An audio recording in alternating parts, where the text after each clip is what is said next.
All right, Chris and Joe, and we're in the top of the third at Safeco Field. Third game of this series. They split the first two. And the number 2 hitter in Kansas City's lineup, Ray Sanchez, who doubled in the first inning, has himself another one in there for extra bases. Run down at left field by Al Martin. For the second time in a row tonight, Ray Sanchez, the Royal shortstop, a 1-out double. In the first inning against Paul Abbott. After Johnny Damon was retired, they had runners on the second and third. And after 8 straight foul balls, finally on the check swing, Jermaine Dye retired. And then David McCarty hit it hard, but right at A-Rod. And Abbott worked through that first inning threat. In the second, he gave up a 1-out double to Carlos Beltran, then struck out Greg Zahn and got Luis Ordaz to fly to center. Damon started the third with a liner to David Bell at second. Now the double to Sanchez. And Mike Sweeney will be the hitter. So the Old Spice in-game box showing Damon the hottest hitter by far in the major leagues since the All-Star break 0 for 2, but Sanchez 2 for 2. Sweeney walked in the first inning. I don't think that Johnny Damon's struggling. He's hit 2 line drives. They just happen to be at people. Now Sweeney, who came in tonight 5th in the American League in batting average at .341 and 3rd with a club record tying 133 runs batted in. Abbott wanted nothing to do with Sweeney in this same situation in the first inning. I think he'll probably try to challenge him here because there's not any relief in sight when you look at Jermaine Dye in the on-deck circle.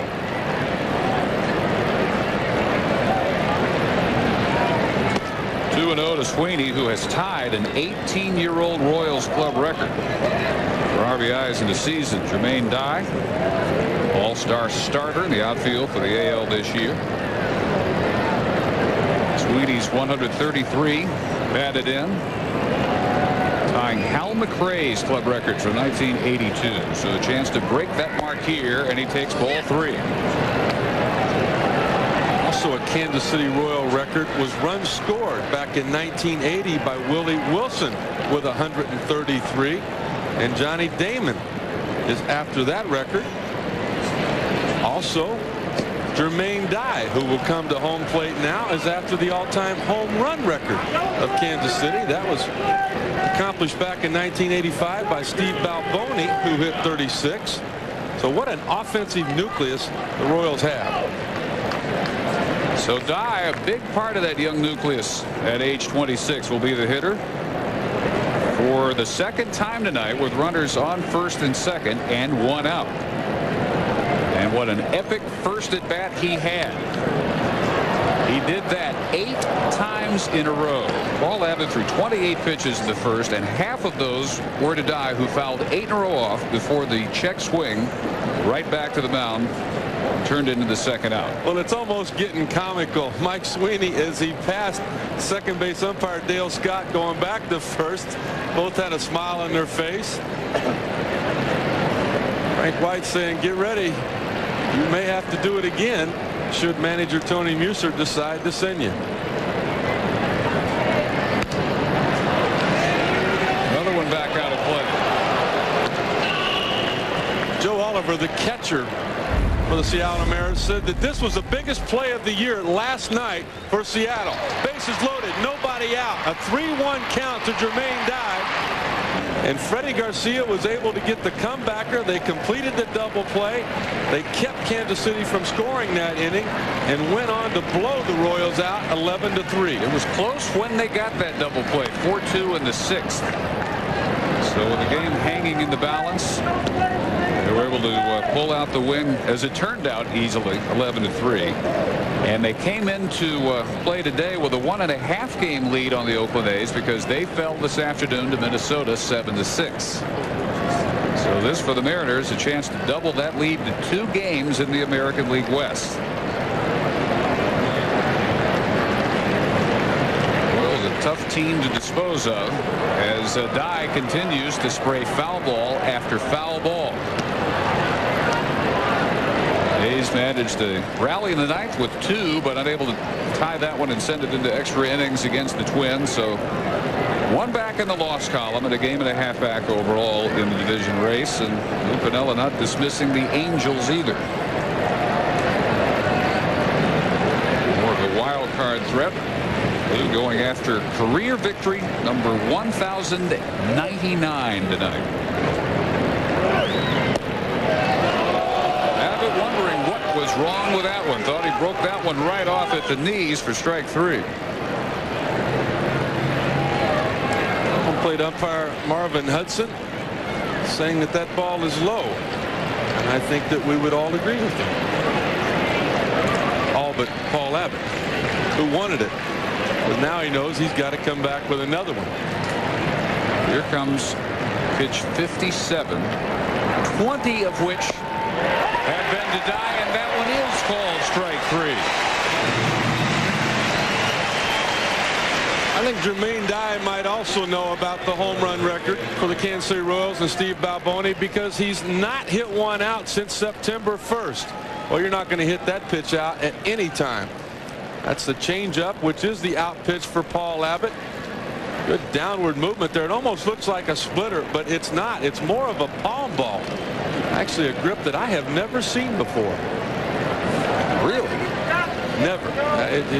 You know, it's one of those things where you let the freaks freak. I mean, it works for you. I grabbed it. I was talking to him before the game. I said, "You're kidding me. It's just a palm ball with your knuckles up on it." Scouting reports call that the hard sinker splitter. And he throws it to David McCarty. The appeal down to Tim Welke, who says he didn't go around. We'll look at the check swing here. No, that's not a swing. David McCarty was a late addition to the Royal starting lineup. Mark Quinn, a real strong American League Rookie of the Year candidate, undoubtedly the favorite, misses his 3rd game in a row with a hamstring problem, although he was in the original lineup issued by Tony Muser. Last minute, McCarty put in at left field in the number 5 hole. You got to figure that hamstring is pretty serious. Mark Quinn knows that this is an ESPN national television game. A lot of people will be watching this, possibly the opportunity to influence some votes. You know, he wanted to be in the lineup tonight. Tried to get there, but just not able to go in batting practice under pregame drills and had to be a late scratch. Tough to miss those late campaign appearances. And we've heard Quinn talk about how much he loves SportsCenter. He watches it every night, and he just wonders, where have I been? How come I'm not on there more often? Well, Mark, you got to get in the lineup. 2-2 to McCarty. Well, Quinn can mount a pretty strong argument for himself. He is 1 point off the best rookie average in the American League, held by Terrence Long of the A's beginning today, and 3 more homers and 5 more runs batted in than Long. So a chance at the rookie triple crown, which happened 3 times in the last decade. And before that, not at all since the late 50s. Piazza 93, the Dodgers. Omar Garcia Parr 97 with the Red Sox, and Todd Helton in 98 all won the rookie triple crown. Quinn may do it here, but out tonight, the 2-2 pitch coming to McCarty. Is hit hard down the line and left. Al Martin is over for it and makes a diving catch on the track.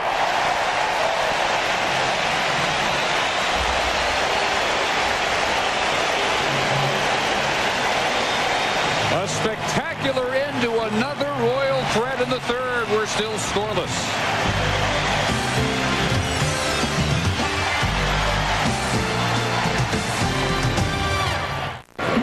Plays like the one Al Martin just made, make enough of them, produce pennants. And that's a hard shot by Joe Oliver, speared by Joe Renda. On defensive end of the last half inning and start to the bottom of the 3rd. Dave, you make a play like this in April and May, a lot of people forget about it, but you make it in September or October, and you might be watching it again 20 years from now with your grandkids out at the ballpark. Saves at least a couple of runs, ends the inning, and gives Seattle the opportunity to swing the bats and maybe take the lead. 2 nights in a row they're talking about maybe a play that leads to a division championship. Never knows. Tight as this race is, that big double play ball, the bases loaded, nobody out last night. That's at least a 2-run double, and if Martin doesn't come up with that on the dive, that easily turns into a triple. Well, in the playoff pursuit, they might say it again tomorrow night. David Bell pops this one up to the second baseman, Luis Ordaz. 2 outs in the third. So the Old Spice in-game box for the Seattle Mariners. Well, it really doesn't look like a whole lot, but that's mainly because of the defense of the Kansas City Royals. Beltran threw Javier out, trying to expand that single into a double. A great play made by Ordaz on Carlos Guillen to end the second inning, and then we saw Joe Randa take an extra base hit away from Joe Oliver to start the third.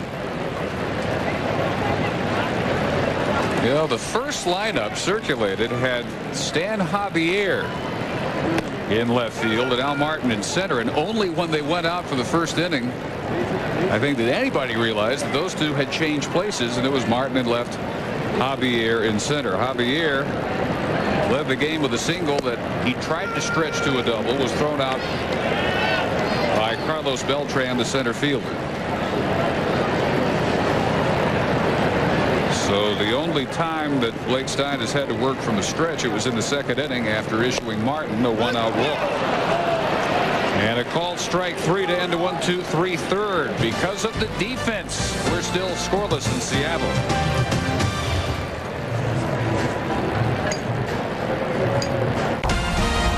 ESPN's Wednesday Night Baseball is brought to you by cold, refreshing Zima. Zima, a few degrees cooler. And by Hyundai. Every Hyundai is backed by America's best warranty with 10 years powertrain coverage.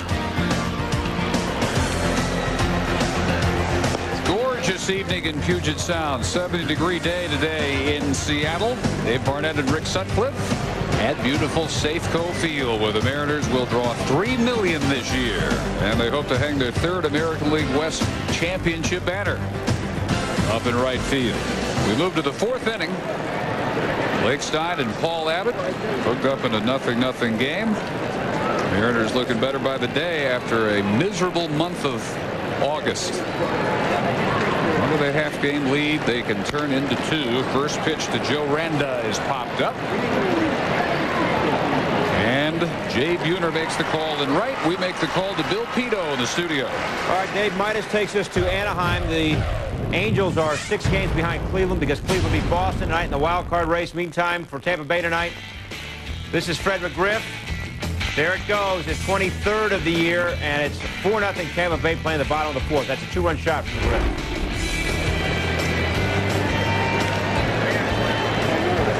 Angels try not to fall so far back of Seattle that they can't see him anymore, although Lou Piniella does consider it still a 3-team race, not just counting in the Oakland A's as the competition. Carlos Beltran doubled with 1 out in the second inning. Getting the start in center field tonight. Last year's Rookie of the Year, who has missed nearly 2 months this year with a bone bruise in his right knee, which really only began the story. They wanted to send him down for a rehab assignment in Florida. He refused, was suspended until he finally accepted it. And he comes back without really any full-time space left for him in the outfield, although with Damon DHing tonight, they do let him play his old center field spot. And he bounces the 3-1 pitch to David Bell. Refusing not to go to the minor leagues. I tell you what, that's just a young kid receiving bad advice. Not only does his teammates, his coaches, his manager look at him differently, but the fans in Kansas City have even started to question Carlos Beltran. And back this last week in a homestand, had a game where he was 0 for 4, struck out 4 times, and got booed by the Royal fans there. They're not going to boo a bad performance after a young guy won the Rookie of the Year. But when you say you're not going down to rehab, they'll boo an attitude. Dad burned right, and they should. Greg Zahn caught looking in the second. Been hot lately, though. 327 hitter over his last 16 games. 2 outs in the fourth. Paul Abbott coming off a 4-2 loss Friday to Minnesota. But before that, on September 3rd, combined with Jose Paniagua on a one-hitter, the first ever combined one-hitter in Mariners history. And he thought he had called strike 3 there, too. Marvin Hudson said just outside. We've seen a pretty consistent strike zone. Joe Oliver needed to be sitting on the plate to get that call. Marvin Hudson right there has been. He's got that right arm ready to go. He's called the strikes when he's at it.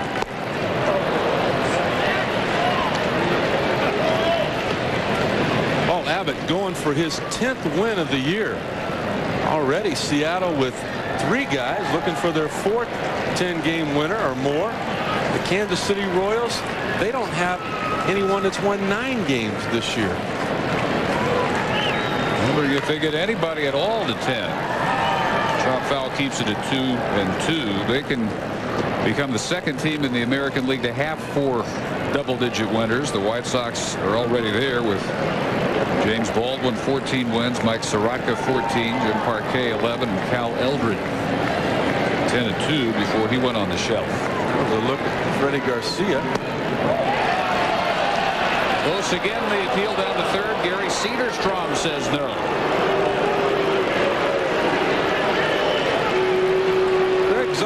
Must be having some pretty good conversation with the home plate umpire Marvin Hudson. I thought pretty close, as was the one earlier. Zahn's still alive, though.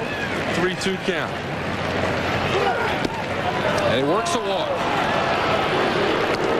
So a key to getting calls like that is rapport if you're the catcher. And Zahn knows it well. He's related to former All-Star catcher Rick Dempsey. Had a lot of great years with the Baltimore Orioles, and I'm sure Dempsey told him, look, when you got a home plate umpire, you got to get the media guide out first of all and find out, his wife's name, find out how many kids he's got. Don't just go out there naked. I mean, know something about the guy. How's she doing? How's the kids? School start? All of that stuff helps on those borderline pitches. Well, it helps on. Some helped him work a walk. Third issued by Abbott. Bottom of the order now, the second baseman Luis Ordaz. The fly to center to end the second. Came in at 2:13.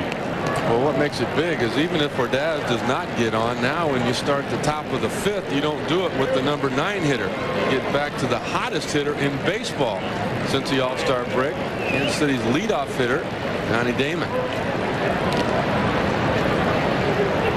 He has retired Damon twice already. That's more than about half the pitchers that he's faced since the All-Star break, can say.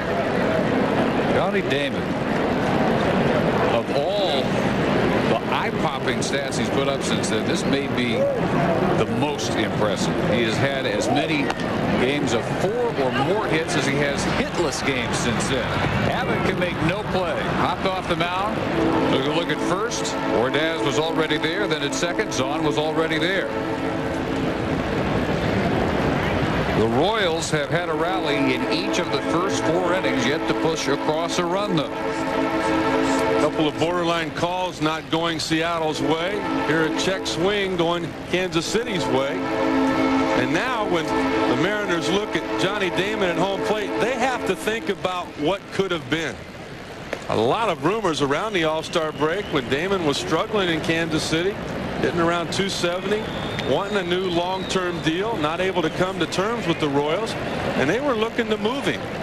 The trade was supposedly done. John Halama and Gil Mesh going to Kansas City, and Seattle said no. They did not want to give up the young, hard-throwing Gil Mesh. Kansas City said no deal. Mesh since then has been hurt. Damon has been on fire. That's what they would have had. 424 since the break. 100 110 hits just since the break. That's 60 games, including today. He has hit in 51 of those. Way off balance on that one from Abbott, 1-1. Okay, if you put those numbers in front of John Olerud, Alex Rodriguez, and Edgar Martinez, how big a lead would they have in the AL West right now? Just pick a number.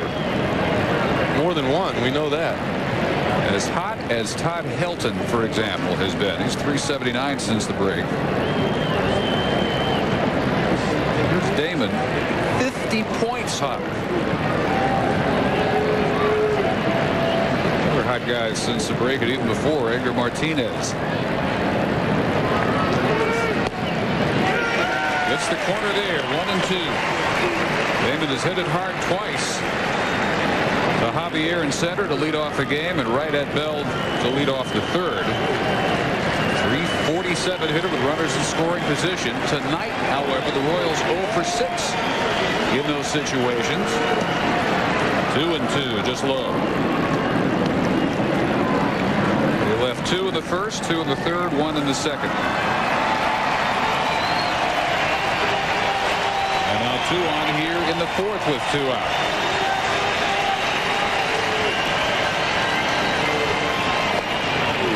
Runs full.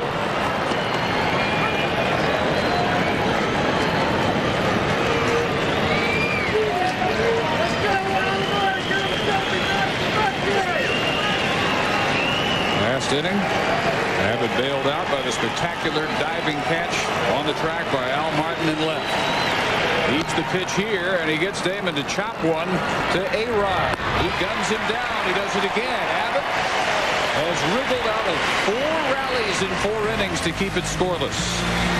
A-Rod hits in the fourth. Ball pennant race going on at Safeco Field tonight, and scoreless. And now the Seattle productive part of the order we'll see in the bottom half of the fourth inning. And if they don't get it out of this threesome, we're going to see Olerud, A-Rod, Edgar Martinez. For the most part, they haven't gotten it much from any other portion of the lineup this year. Yeah, there's not been a whole lot of protection for Edgar Martinez there in that cleanup hole. But the thing that really surprises me this year is there has not been more talk about Alex Rodriguez being the MVP of the American League. You think about the position that he plays, first of all, and how demanding it is to be a shortstop. All of the contact on double plays, and the fact that he's playing it so well. Just 8 errors on the year for A-Rod. You want offense? How about top 5 for A-Rod in on-base percentage and slugging percentage? So look at it there. More RBIs for Frank Thomas, 12 more RBIs for Carlos Delgado. Olerud hits this one a long way. McCarty is back on the track and has it for out number 1 of the fourth to Bill Pito in the studio. All right, Dave, thank you. As Coors takes us to Atlanta, where Greg Maddux had a complete game victory against the Marlins. And he's now 17-8 on the year. A shutout from Maddux. Braves win at 4-0. They remain 2 games up on the Mets as Coors takes us to Shea. We're in the 10th inning, tied up at 1, 2 on for Jay Payton, and there it goes. A 3-run home run that wins it, 4-1. So the Mets 2 back of Atlanta. Boy, but again, Mike Hampton has nothing to show for Maddux-like numbers. 8 innings of no decision shutout ball by Hampton today. A-Rod struck out to end the first. So that knocks him down to 329, 36 home runs. 117 driven in. Both are 6th in the American League. And you factor in the defense.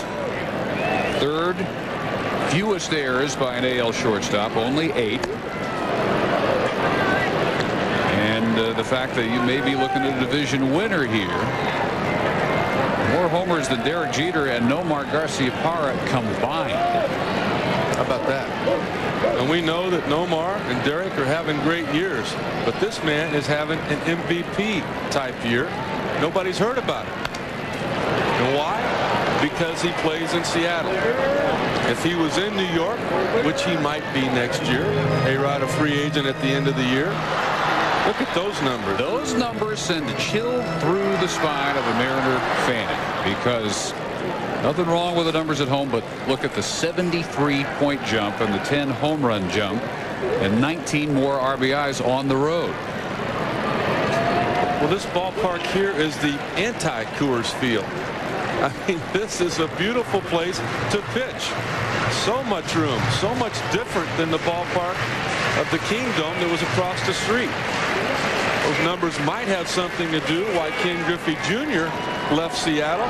They might have a lot to do why Alex Rodriguez does not come back next year. And he has not said that he's not coming back. Anytime anybody's acted like that's a foregone conclusion, he said, no, you don't realize how much I like it here. Well, I talked to him for about a half hour before the game, Dave, and the thing he told me was that he's waited this long to become a free agent. He's not going to make a quick decision. He's just because he might be the top free agent out there, he's not going to be the first to sign. So all the general managers and owners, get your club set, because that's what A-Rod wants to do. He wants to look at what Seattle does here. Are they going to have Edgar Martinez back? Well, if they don't bring him back, forget about A-Rod. He wants to see what happens with Atlanta, the Mets, the Dodgers. Edgar Martinez hit it hard, but Beltran ran it down in center field. His first time up, a ball that might have been out in the Kingdom would have at least been off the wall for a double. Now, Safeco Field going against the grain of the parks that have opened up in the last 10 years. Got to be considered the premier pitcher's park right now. That one gets away from Zahn, and A-Rod down to second. The throw, got it. Ordaz puts the tag down, and Zahn guns down Alex Rodriguez for the second out here in the fourth. This is why Zahn is going to have a lengthy big league career, because he can catch and he can throw. Kept the ball in front of him, didn't know exactly where it was. A-Rod takes off. We know he can run, but the throw right on the money. A-Rod trying to avoid the tag, not able to do that. Sanchez in perfect position to apply the tag. Excuse me, Ordaz. Zahn has caught only 16% of runners trying to steal this year. That's slicing into the glove of Jermaine Dye in right field. A-Rod just the third base runner allowed by Stein. Two of them have been cut down on the pads. Still scoreless. Moving to the fifth, still 0-0. Sanchez, Sweeney, and Dye for the Kansas City Royals. Paul Abbott has not been near as effective as Blake Stein, who's thrown just 50 pitches through 4. Abbott has used 83 pitches, but they're to the same spot. Stein working on a one-hitter. Abbott, meanwhile, has given up 4, and the Mariners have stranded 7 base runners through the first 4 innings. Ray Sanchez has doubled twice. Each time with 1 out. Each time the Royals unable to bring him home.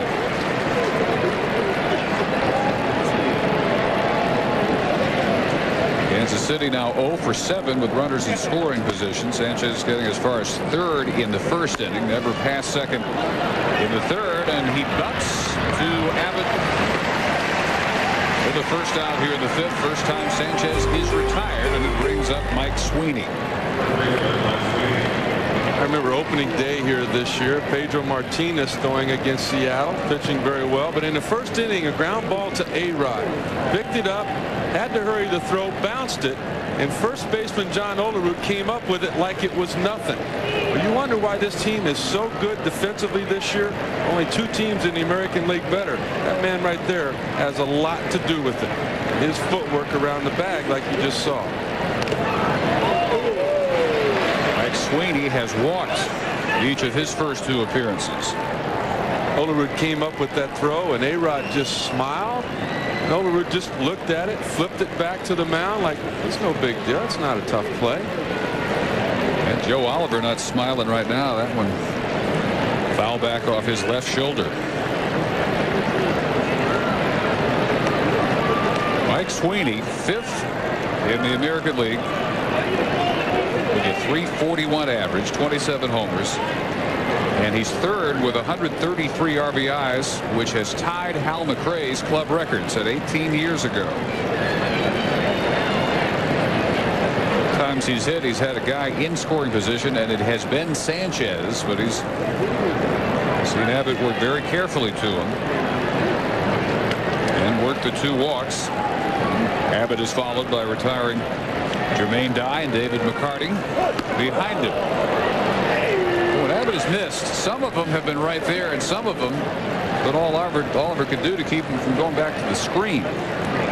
It's that funky grip we talked about earlier with the changeup. It's a power changeup. It's Paul Abbott's out pitch. Sweeney to bite on that one. 1-2. There it was again. Always some downward movement, sometimes more than others. Sweeney thinking that ball was really going to come down. Thought he could get the bottom half of it, maybe elevate it out of this ballpark.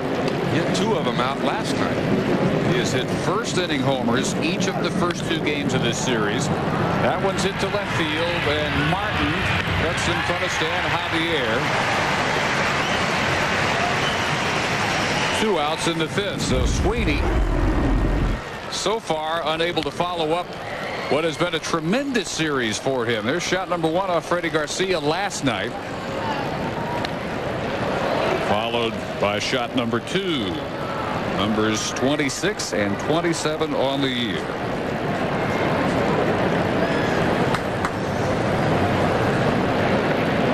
Also scored 2 runs Monday, so Abbott keeping Damon and Sweeney in particular from doing any damage, and Jermaine Dye as well. First time up, he fouled off 8 straight pitches, worked a 14-pitch at bat before bouncing back to the mound. Abbott caught him looking in the 3rd.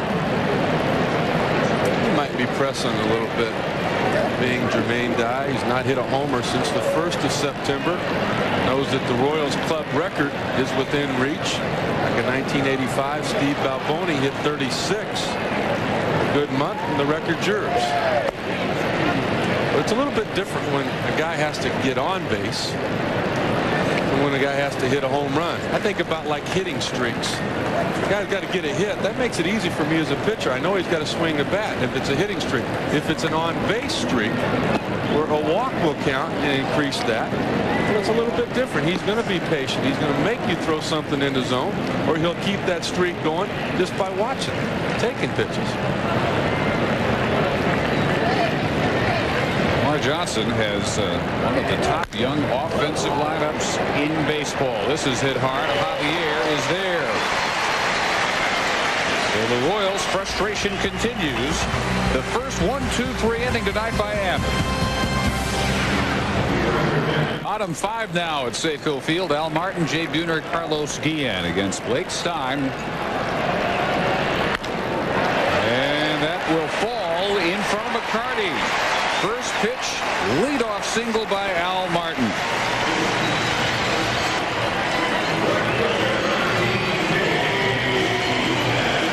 Al Martin is the main reason this ball game is still tied. It was his diving catch that he made back in the 3rd inning that kept at least 2 runs from scoring for Kansas City. Now with that base hit, he hopes to score 1 for Seattle. Only other hit had been Javier's leadoff single, cut down, stretching it at second base. Jay Buhner struck out in the 2nd. And he had him fooled badly on strike 3 in the 2nd inning on a breaking ball way out of the zone. 24 homers, 78 driven in. About what Buhner had totaled in the last 2 years combined. Seems to have a hard time figuring out what Blake Stein has in store for him. He's just not picking up the release point. Stein at 6'7", 240 pounds. Lives and dies with the high fastball.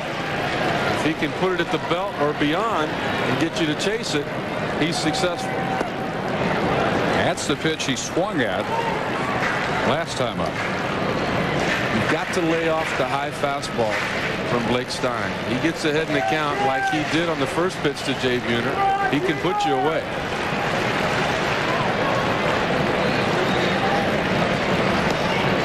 Two. These Kansas City Royals, excuse me, Dave, remind me a lot of what happened with the Chicago White Sox last year. A team that can do a lot of things offensively, but a team with a young, inexperienced pitching staff, particularly a talented young rotation. Stein tonight, Max Suzuki, Jeff Suppan. To center field, not hit quite as well as it sounded. Beltran is there. 1 out in the 5th. Tomorrow night here on ESPN, college football with Mississippi State visiting BYU. Matchup you don't see every year. LaVell Edwards Cougars are struggling. They started the season 1-2. The Bulldogs of Jackie Sherrill coming off an opening season win over Memphis. Our coverage begins at 7:30 with college football tonight presented by Gateway. Kickoff 8 Eastern, 5 Pacific. Mississippi State at BYU. Carlos Guillen, first time up, robbed on a dive into short right field by the second baseman Ordaz. Kansas City is second only to the White Sox in batting average. They were 287 as a team coming in, but that's where right now the resemblances end. They're last in pitching. Team ERA over 5.5. And about middle of the pack in defense. Yeah, but even Edgar Martinez and Alex Rodriguez were talking about the good arms that Kansas City has in this young rotation. Along with the guys I previously mentioned, Brian Meadows, Dan Reichert, and a 2-time All-Star who's been out all year, Jose Rosado, who the Royals hope to have back next year. Able to do something a little bit different than they have in the past and get into the free agent market, come up with a veteran to come help lead the way. This team could put themselves into contention. Up the middle, one hopper Sanchez not able to get the double play. Guillen beats it out. But Martin is erased at second, and there are 2 out. Everything just kind of out of sync right here. Guillen was jammed. Ray Sanchez, being a veteran, knows the first thing you have to do on that play is make sure you get one. The second baseman, Luis Ordaz, also knows how Al Martin plays the game of baseball. He knew he had to get out of the way or Martin would have thrown him over the fence in left center. By going as far as he did towards left field to avoid the slide, no chance to make the throw. Joe Oliver was robbed his first time up on a diving stop at third by Randa. Where the Royals have got to do some work is in the bullpen. There's a lot of promise in the starting rotation, but the bullpen for the second year in a row is the worst in the American League. Both years ERA right at 5.75. And it's the first time that one bullpen has had the highest ERA in consecutive years since 1937 and 38. The Phillies and the St. Louis Browns, both of those years, worse than their respective leagues. Down the line, foul territory and right, and unable to get to it, Sweeney and Ordaz, despite a nice diving attempt.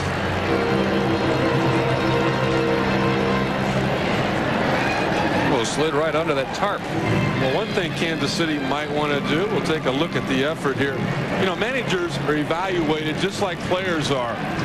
And what they look for, a team like the Royals that are 18.5 games out, are they still playing hard?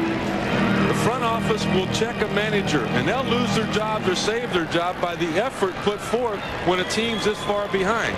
But when you see guys going after foul balls like that, Tony Muser's job is safe. Last year's the half game off of the worst record in the American League, and they've already won more than they did all of last year. 68 and 77 coming in.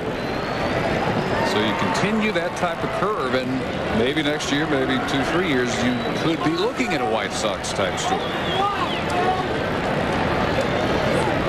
Fewer losses with 16 left for this Royals team. The 2-2 pitch is popped up behind second. And it is Sanchez making the call. So the Mariners strand Guillen. And through 5, still scoreless. We're back in the studio as Midas takes us to Anaheim, where the Angels found themselves down 4-0, but they've come all the way back. Adam Kennedy here with a 3-run home run. And since then, the Angels have added 2 more.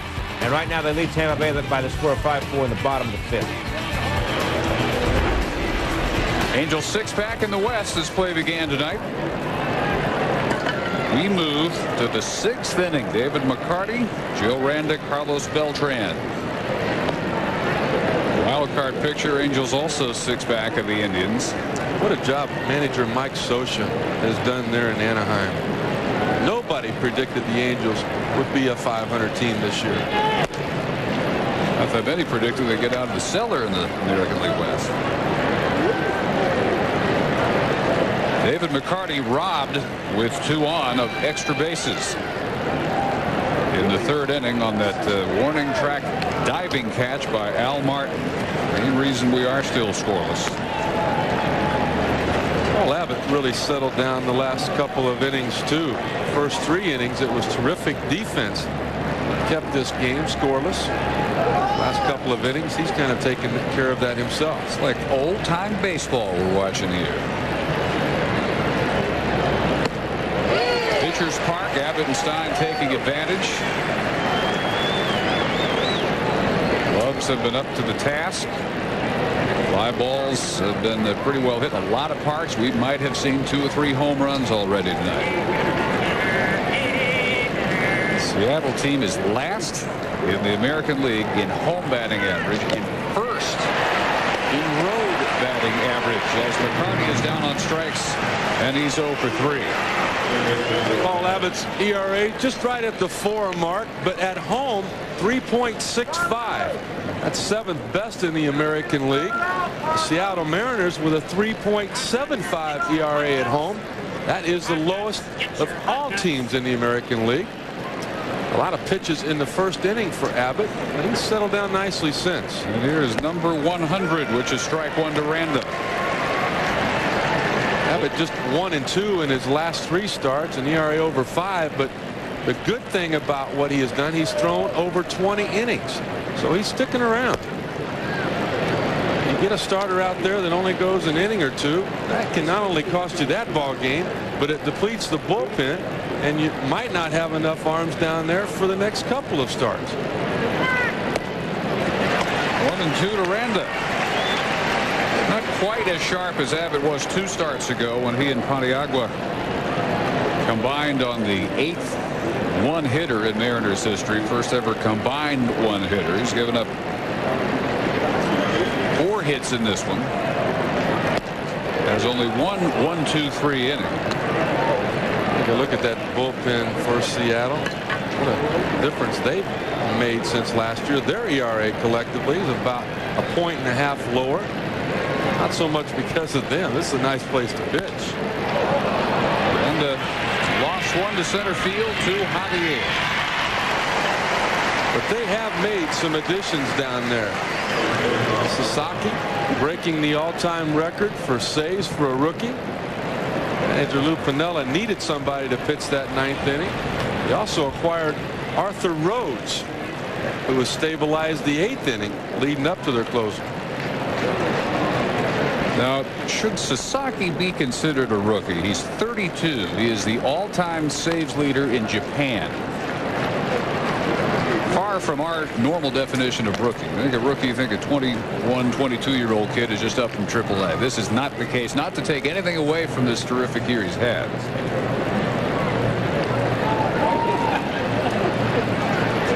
It's not an issue that baseball had to deal with until recent influx of so many good young arms coming over from Asia.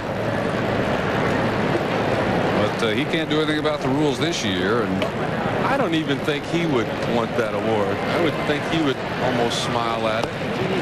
That's something that should go to a 20-year-old, 22, 23-year-old kid. I think it would mean a lot more to somebody like Mark Quinn or Terrence Long than it would to Carlos Beltran last year. He's struggling through Joe Charbonneau like sophomore year, and it's 2-2. The Rookie of the Year went to Lou Piniella in 1969 with the Royals. Piniella actually that year picked up the first hit in Kansas City. Also scored the first run in their history. That one finds the hole on the right side, and Beltran tonight is 2 for 3. He's 2 for 3, Dave, and those 2 hits have both come on the only 2 fastballs he's seen in the strike zone. The American League has figured him out. He cannot handle the off-speed stuff. Change up, curveballs down, he will help you. But he hit the double in his first at bat in the second inning on a first pitch fastball.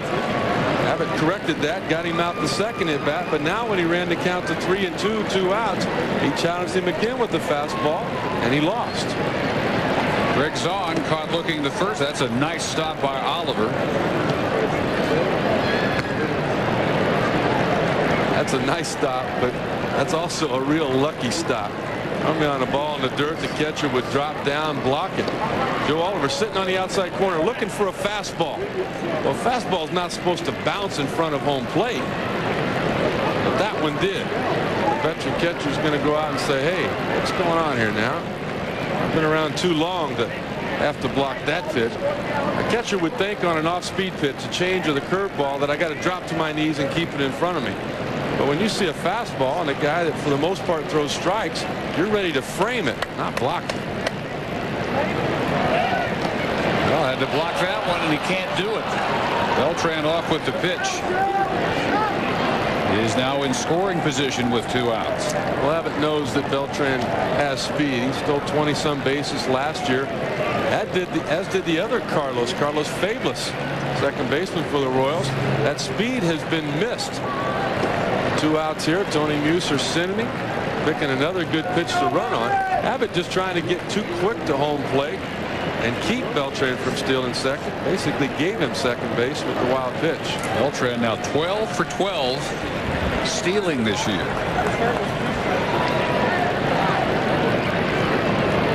Royals, however, tonight 0 for 7 with runners in scoring position. 2 balls and a strike to Zahn. Left-hander Arthur Rhodes getting loose.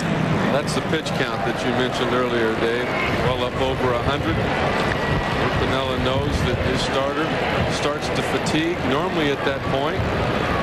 Get somebody up sooner than later. Don't let the game get away from you and get back to the top of this Royals lineup. Low again, 3-1 to the number 8 hitter in the lineup. With Luis Ordaz on deck. And why it's the left-hander Arthur Rhodes is because the first time Lou Piniella will go to make a move will be when the left-handed hitting leadoff hitter for Kansas City, Johnny Damon, comes up. Here's the 3-1, and it's fouled into the third deck out of play. So a pitch away from getting through yet another jam is at it. This will be his 114th of pro since Minnesota drafted him in the 3rd round of '85. He has never spent a full season in the majors coming into this year. He was out of the majors from '94 until he got 4 outings with the Mariners in '98. Really a great story about never giving up. I'll have it with the ability to persevere, some releases, a lot of injuries, a lot of frustration. Got to the big leagues in 1990. But was 0-5 with Minnesota and did not see much of the major leagues from that point on. Left field, Martin had him played perfectly, and another Royal rally comes up empty.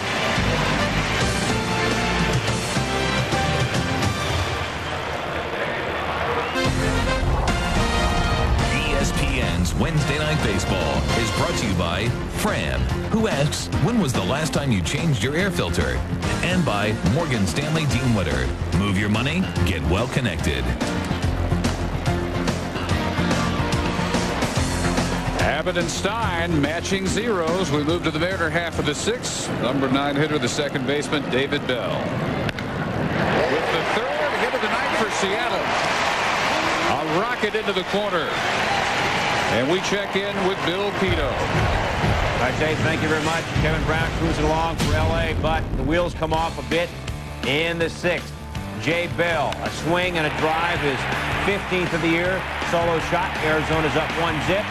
2 batters after that, Greg Colbrun, and he does what Bell did, his 13th of the year. Arizona needs a win to stay 4.5 behind the Mets in the wild card. They're up 2-zip, bottom 7. Well, so that scoreless duel into the 6th, like this one.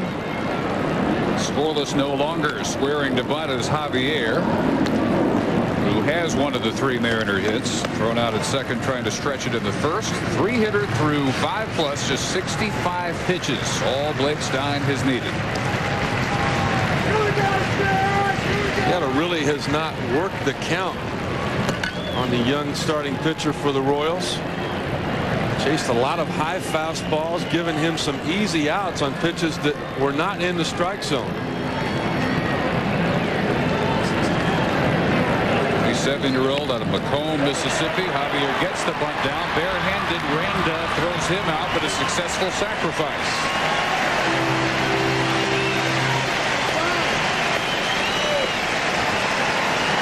Even though Lou Piniella now managing here in the American League, he took over in '93.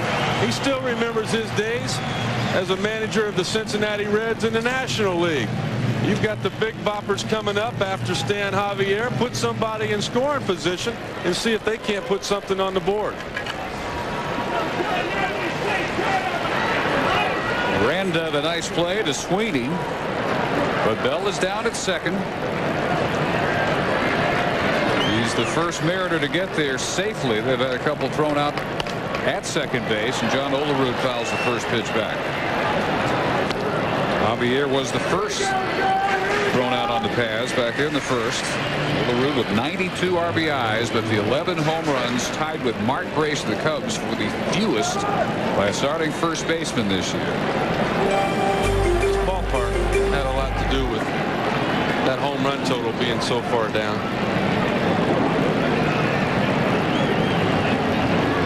A lot of evidence of that tonight. We easily have seen 3 or 4 of these shots leave the kingdom. Olerud's last at bat, he flied out to the wall in left field. Is there anybody in baseball that does things any quieter than John Olerud does? 92 RBIs. How many people would be happy with that? He hit a quiet 363 one year with the Jays in '93. A quiet 354 a couple of years ago. Those are his only 2 300 seasons. So when he gets to 300, he shatters right past that barrier. Well, what helps him do it is that when he takes that textbook swing of his head is so quiet. Very little head movement. And that's so important when you've got a pitcher on the mound that has movement on his fastball. If the ball's moving and your eyes are moving, well, it makes it that much more difficult to do anything with it.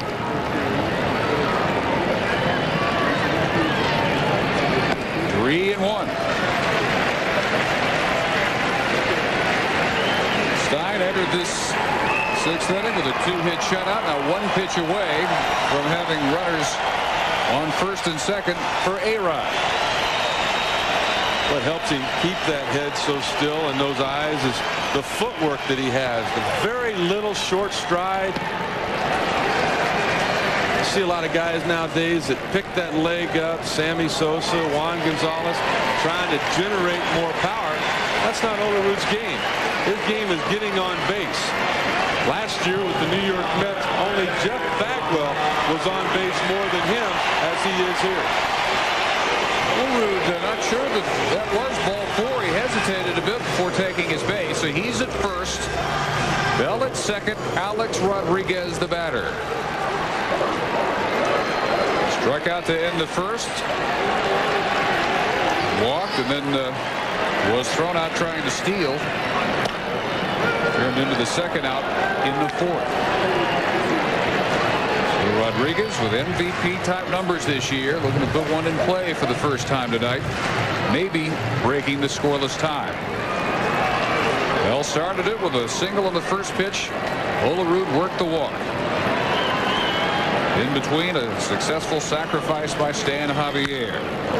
Popped up. And it'll drift back out of play.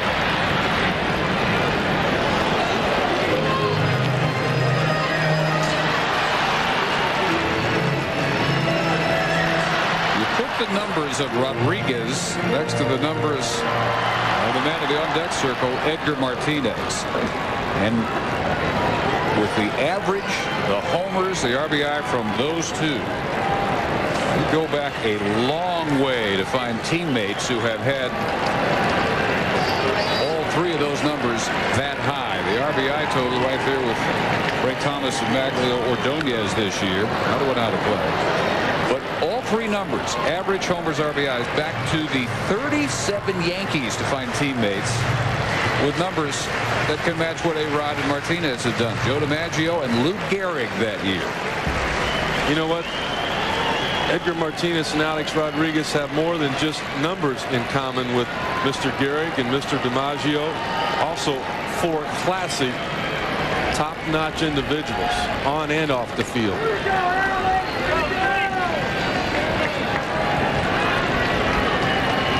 The 0-2. He looks at it, and it is just low. One of the areas that A-Rod continues to improve in is what you just saw there, his knowledge of the strike zone. Base on ball total, the 92nd time this year that he walked back in the fourth inning, almost double what he's had the last couple of years.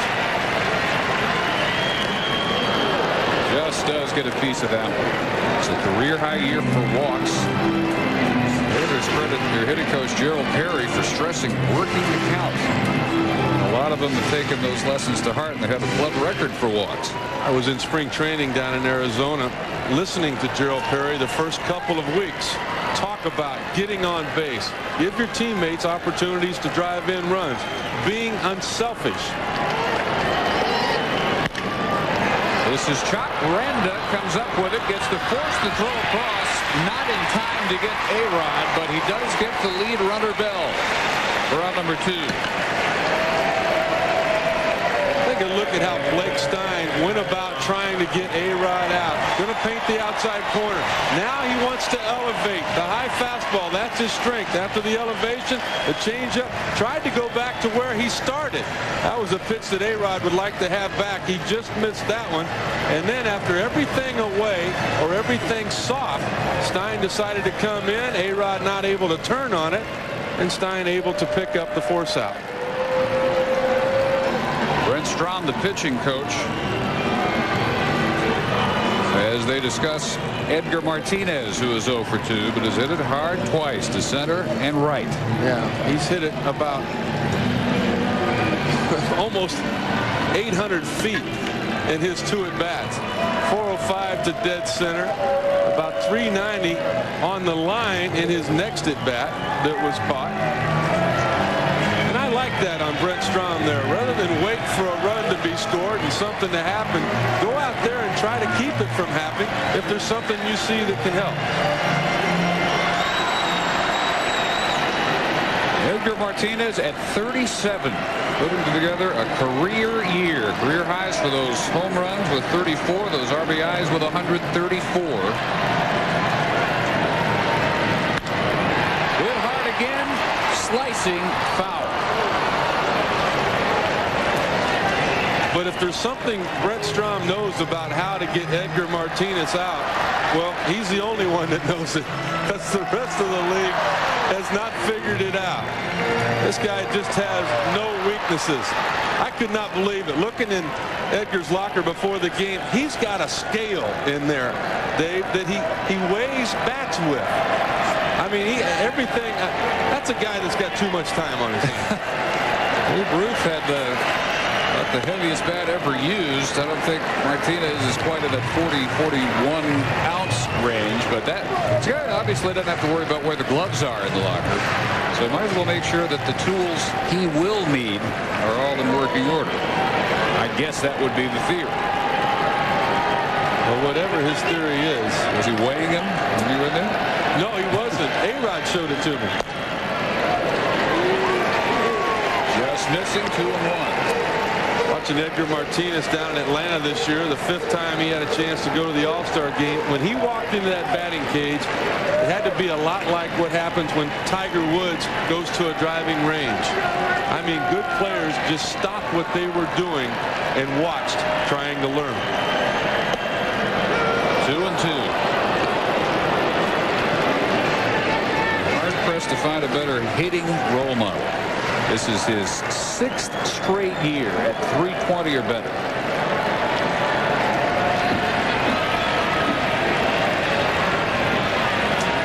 Only right-handed hitter with 2 American League batting crowns in the last half century. 2-2 pitch, got it. He is 0 for 3. And Stein wriggles through a Mariner thread in the 6th to keep it 0-0 in Seattle. Motions for Paul Abbott. He is done. He leaves after 6 shutout innings, 5 hits, struck out 3, walked 3. So he did his part in 115 pitches, but will not pick up his 10th win as Arthur Rhodes comes on to work the 7th inning. Arthur Rhodes has really been a great acquisition for the Seattle Mariners over the winter. They signed him to a 3-year deal, took him away from the Baltimore Orioles. Career high as far as appearances are concerned for Arthur Rhodes. This will be the 65th ball game for him. Lou Piniella says, I've got you and I'm going to use you. Luis Ordaz reached on an infield hit last time up. He leads things off against Rhodes here in the 7th inning. 0-0 game, 3rd and final game of this series. Mariners trying to win to stretch their lead over Oakland to 2 in the AL West. Rhodes, one of the hardest throwing left-handers in the American League. He'll hit 95-96. Just hit 95 with his first pitch of the night. At times, he will use that fastball a little too much. He's got to mix in an off-speed pitch occasionally. And when a guy takes a swing like that and he's late on the fastball, that's not the indication that now's the time to do it. It's when they start getting the head of the bat out in front of home plate that you've got to give them a little wrinkle, something to change their mind about cheating on that fastball so that it can become more effective.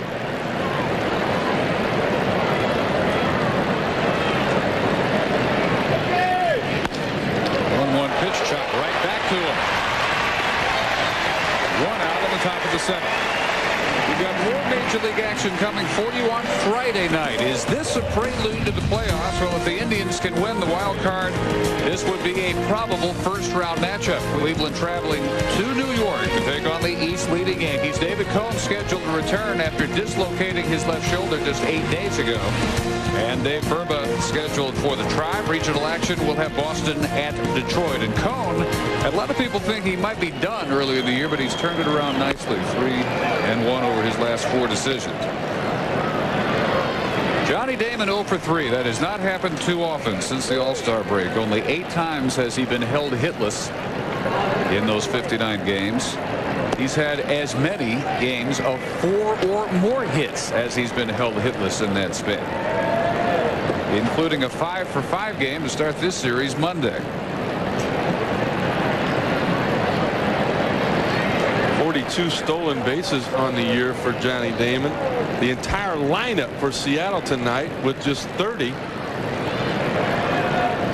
Yeah, he would have looked good in a Mariner uniform.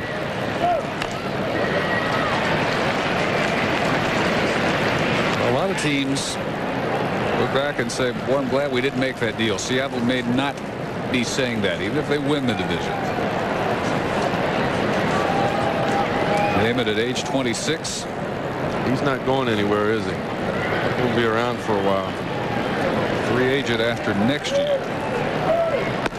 3-1. He's their highest paid player this year, $4 million. And if they're serious about doing a White Sox number and keeping this young core good looking hitters together, it's got to include Damon at the top of the order. It just has to. Rhodes loses him, a 1-out walk. And we hear from Bill Pito in the studio. Dave, thank you. As Anaheim tries to stay 5.5 games behind Cleveland in the wild card race, they were down 4-0. They're now up 5-4 for Benji Gill. And Gill slices it the other way. It scores 1. And then another run comes in to score. They've since added another. They're now up 8-4. So the Angels trying to make it a 3-team race in the West and keep it a 5-team picture in the AL wildcard. Ray Sanchez, 2 doubles and bounced back to the mound last time.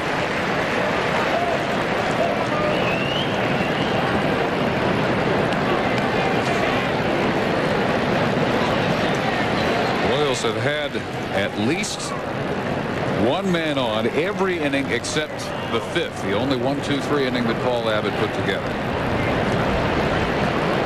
Now you got the AL stolen base leader over there, 42 out of 50 for the year for Pinella to be thinking about. Jose Paniagua getting loose in the meantime. Rhodes ahead 0-2. Lou Piniella hoping that this surprise you that the Oakland A's make the postseason out of the AL. I'd like to see the wild card come out of this league. It's always come out of either the East or the Central, most of the time the East. So it'd be great to have 2 representatives out of the West. Naturally, we'd like to win the division, but we'd like to see the wild card come out of the West. It may happen. That one bounces through the glove of Oliver, and Damon will jog on down to second. Again, the Royals get a runner in scoring position. Again, Seattle pitching having trouble locating that fastball. 94-mile-an-hour fastball from Arthur Rhodes. You see Oliver looking there on the outside corner. He's wanting to catch it at the knees and hold it there. Frame it. Give the home plate umpire a good look at it. He's not expecting it to bounce across home plate. And it's a wild pitch. Royals 0 for their first 8 with runners in scoring position. Twice it's been Sanchez in scoring position. He got as far as third base in the first. He is the only Royal to get that far. And with his 1-out double in the third, he never advanced. Well, if they don't pay attention, by saying they, I mean the middle infielders of Seattle, to Johnny Damon at second base. He's going to third. Rhodes trying to bust him on the inside corner, just off. 2-2. Alex Rodriguez doing a nice job there, getting Damon's attention, and also the third base coach, Rich Dower. The key for an infielder in this spot, when a guy wants to run, you got to make that third base coach holler at the runner to get back, because that freezes him, and then the pitcher can go home. Up the middle, Javier. For out number 2, Damon will take third as the throw is cut by Rodriguez. So Johnny Damon, the second Royal to make it as far as third base.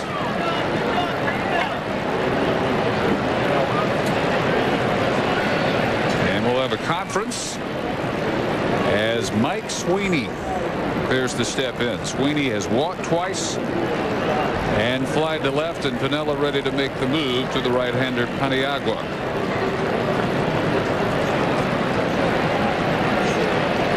So another Royal threat in the 7th. Pitching change coming at Safeco Field. ESPN's Wednesday Night Baseball is brought to you by Pep Boys. Cars like us, people love us. Safeco Field, Dave Barnett, Rick Sutcliffe still scoreless, but the Royals have yet another threat at the top of the 7th. Johnny Damon down at third with 2 outs. As Jose Paniagua comes on, and he will face Mike Sweeney, who is second in the American League with runners in scoring position this year at a shade under 400, 398. Paniagua 2-0 record this year. Has 4 saves, has been scored on just 2 of his last 9 appearances. Last year he was 6-11 in basically the same role. The lesson that he has learned is to throw strikes. Sweeney a lot better, as you see, with less than 2 outs, and they're going to put him on and work to Jermaine Dye, who is 0 for 3 tonight with a strikeout.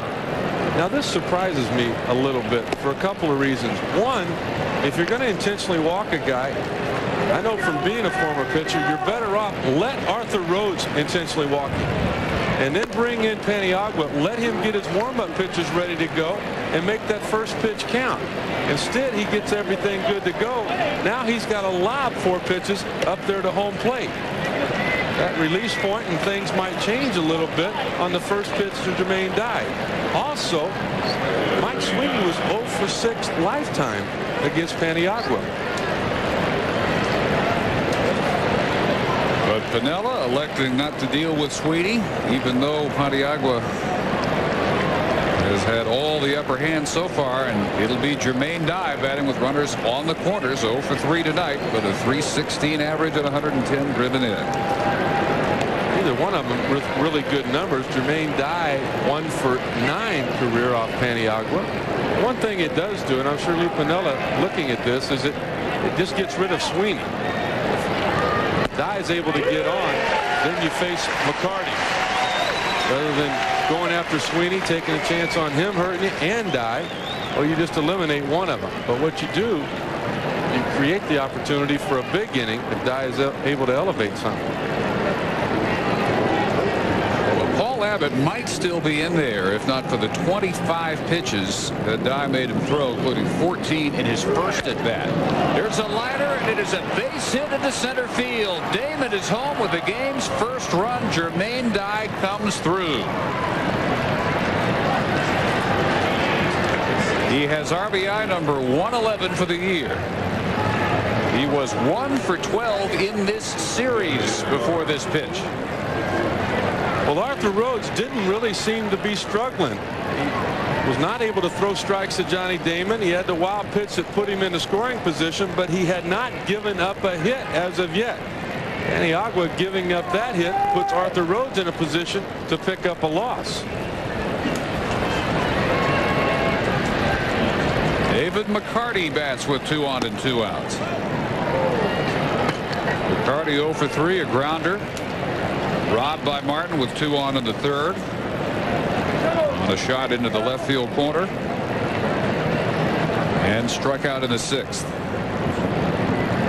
So the first run of the game, and it is charged to Arthur Rhodes here in the 7th inning. Paniagua hoping to keep Kansas City to 1.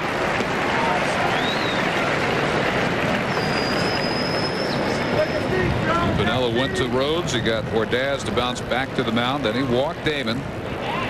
Wild pitched him to second. He goes to third on the fly to center by Sanchez. 1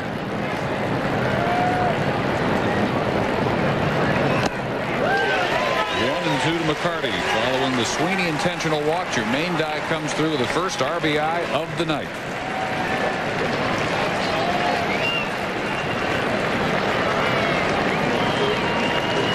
Not many of the hitters on either side have a whole lot of experience against any of the pitchers involved in this game tonight. The Royals hadn't seen a whole lot of Paul Abbott. The Oilers hadn't seen a whole lot of Blake Stein before tonight.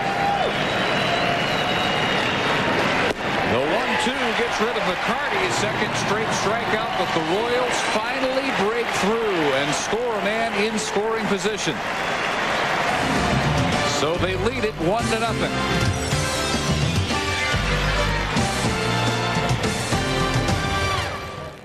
6 straight scoreless innings. Kansas City finally gets the breakthrough hit by Jermaine Dye to lead it 1-0. We head to the bottom of the 7th now. Blake Stein working on a 3-hit shutout. He has yet to retire Al Martin, who walked in the 2nd and singled in the 5th. And also made the defensive play of the night, robbing David McCarty of the 2-run double at least. Todd Dunwoody is the new left fielder, replacing McCarty. And Mark Quinn was the outfielder that McCarty replaced. Quinn's supposed to be in the lineup, but that hamstring still bothering him. Had to be a late scratch for Tony Muser. So So the Mariners find themselves in another one-run game, and that is a very surprising number for a first-place team. Normally teams that are as solid as Seattle dominate one-run games.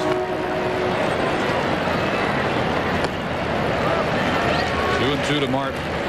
Those teams that have successful one-run victory margins have guys in the bullpen like Trevor Hoffman and Mariano Rivera, those guys that make those leads simple. But the Mariners have one of those guys this year.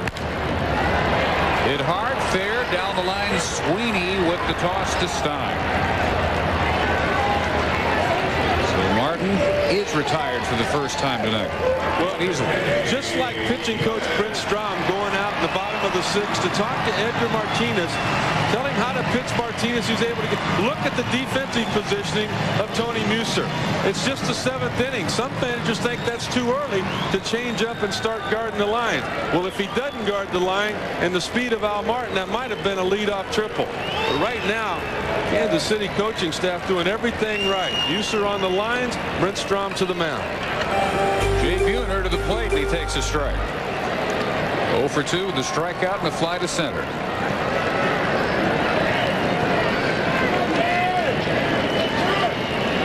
Buhner, like everybody else, had seen very little of Stein before tonight. Just 2 for 4, but the 2 hits were both home runs. Well, the league hadn't seen a lot of Stein. He was hurt coming out of spring training. Got hit with a line drive. Just his 14th start of the year. Record just 6-4. ERA 5.72, but on the road a different story for Blake Stein. 3-1 with an ERA almost half that. Hard hit ball to center. Beltran back, looks up, gone. Home run, tie game. Jay Buhner.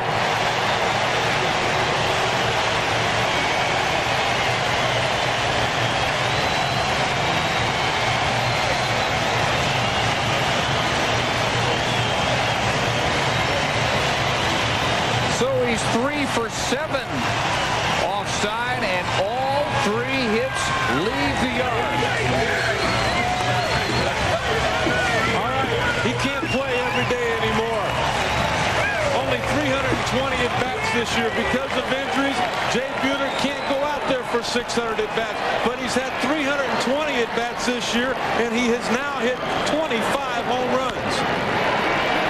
Carlos Guillen goes the other way and just able to get there with the knee-high grab sprinting in is Dunwoody. Really a great story with Jay Buhner being able to come back after all the injuries the last couple of years, the Tommy John elbow surgery. When he hit it, he knew it, but never a guy to disrespect anybody. Some of these hitters nowadays standing there and watching it. That's not Jay Buhner's style. Never has been. But And it didn't lead by that much either. Well, Carlos Beltran knew it was out. He didn't hardly move. Jay Buhner's 25th of the year. Previous Kansas City club record, homers allowed 202 last year. Number 216 this year. Stein gives up his 16th in going on now 86 innings. Jay Buhner's been a big part of those 2 championships, hoping to throw another flag up there.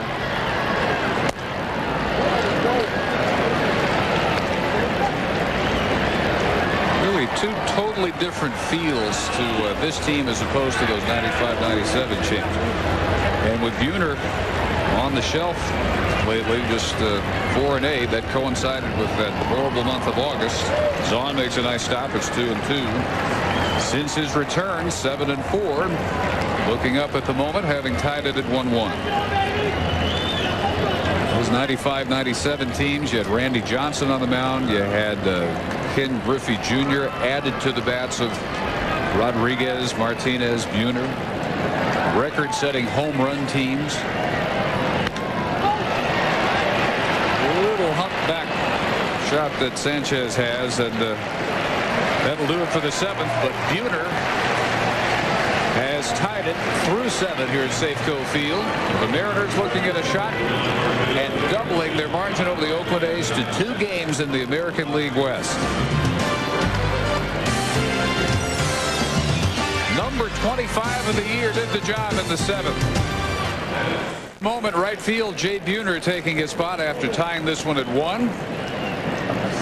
With that home run, Mike Cameron meantime has come in defensively at center, and Stan Javier has moved over to left.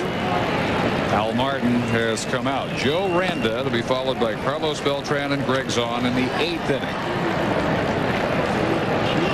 And 0 for 3 in the air all 3 times to first, right, and center. Paniagua came on last half inning, gave up a intentional walk to Sweeney. Jermaine Dye's RBI single, which put Kansas City up 1-0, and then he struck out pinch hitter, or he struck out to David McCarty to end the 7th. Buhner's taken Arthur Rhodes off the hook by tying it at 1 apiece.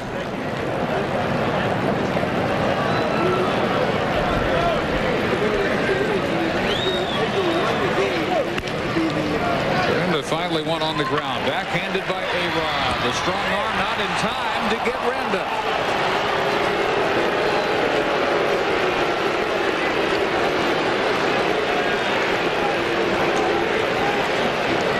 What a player Joe Randa has turned out to be for the Kansas City Royals. Last year, Tony Muser, the manager of the Royals, gave him the first opportunity that he has had in his career to play every day.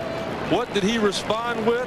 Terrific average, well over 300, 16 homers, 84 RBIs. The only thing he's not improving on this year is going to be the average. Still over 300, though. Joe Randa, just one of those players that every team needs. You need a clutch base hit. You need a hustling base hit, beat out down the line. This guy does it for Kansas City. Sasaki getting loose with Paniagua working to Carlos Beltran. 2 for 3 with a single-ended double. Squares as if to bunt, then fouls it back to the screen.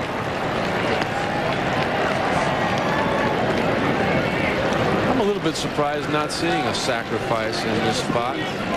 1, you get the go-ahead run into scoring position, but 2, if Beltran hits into a double play, you get Zahn out. You go 3 up, 3 down here, 3 up, 3 down in the 9th. If the Mariners score a run, they won't have to face the heart of the order, Mike Sweeney and Jermaine Dye, again in this ballgame. Running to second, the double play is out of the question. 2 full swings and 2 foul balls. Beltran has 2 sacrifices in 85 games counting tonight. Randa not much of a threat to get there on his own. 5 out of 8 stealing.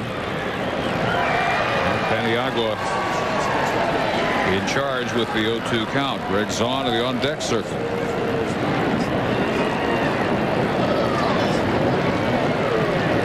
And the 0-2 is hit hard right, and A-Rod should be 2. The relay by Bell in time to Olerud, and it is a double play.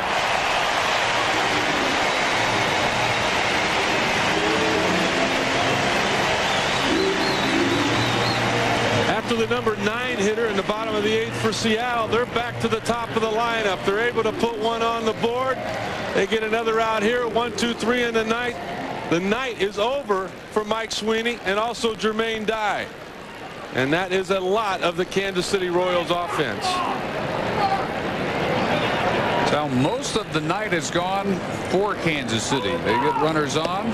Can't bring them around with the one exception of the 7th inning. Dave, we talked earlier about Alex Rodriguez for MVP this year. There's another thing. Those 2 defensive plays that he has just made. First basemen don't make those plays. DHs definitely don't make those plays. Only 8 errors on the year. Well, Omar Vizquel will probably win the Gold Glove, but he's not human. There's 2 errors on the year for Vizquel. That's ridiculous. A-Rod's in the National League. He's playing definitely Gold Glove caliber shortstop, and then all of the offense thrown in there as well. 2-1 to Zahn. So here's a hypothetical. All right, there is no defensive comparison to A-Rod and Carlos Delgado. He's made 15 errors at first base. But if Delgado wins the Triple Crown, do you still say A-Rod, if they win the division? It doesn't say most valuable offensive player on that award. It says most valuable player. You're going to make twice as many errors at first as the guy at shortstop. And I'm not saying Delgado should not get a lot of votes. I'm just saying right now, if Seattle gets into the playoffs, that's the MVP right there. Close to it once before when Juan Gonzalez just nosed him out 96. This is hit hard. Buhner won't catch up to it, and it is one hop off the wall. Greg Zahn has a 2-out double in the 8th inning. Just one last thought on that. All right. Without Delgado, are the Toronto Blue Jays still 10 games behind the New York Yankees? Somewhere thereabouts. Probably not as close as they are. Without Alex Rodriguez, where are the Seattle Mariners? Probably maybe a distant second to Oakland. This is a conversation. That'll give you. Not an but argument. the last Triple Crown was 33 years ago. You have to acknowledge that. Yastrzemski in 67. Frank Robinson in 66. Mickey Mantle in 56. I mean, you don't even get one a decade of those. Come on, Dave. I'm a former pitcher. Man, I don't like that offense. I don't want to hear any of that. I like those double plays. No, I agree with you. Both of them having terrific years. Pinch hitter in a game-deciding opportunity here. It's D. Brown. 23 homers at Omaha, 2 for 6, 2 RBIs since his call-up. He bats for Luis Ordaz. And a check swing foul. Another big-time prospect for the Kansas City Royals. A lot of power for D. Brown. With a lot of teams, the opportunity to play in September would exist, but the outfield situation in Kansas City just too crowded.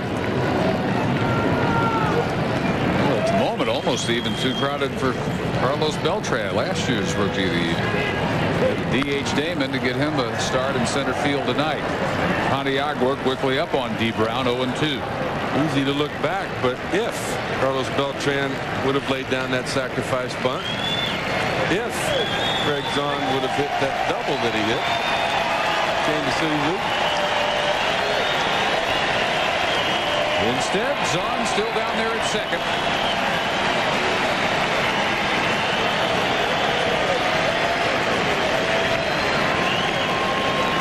And Paniagua, a pitch away, retires Brown. A 3-pitch strikeout. 2 hits, but no runs in the Kansas City 8th. There's got to be a blue moon out if you get a 1-1 game in the American League into the bottom of the 8th inning. It's not blue, but it is full. The new second baseman, Wilson Delgado. He replaces Ordaz, who was pinch hit for last half inning. 98th pitch of the night by Blake Stein is ball 1 to David Bell. Who single, got cut down at third base his last time up in the 6th. This may stay in play for Sweeney. Leans over into the dugout and can't quite come up with it.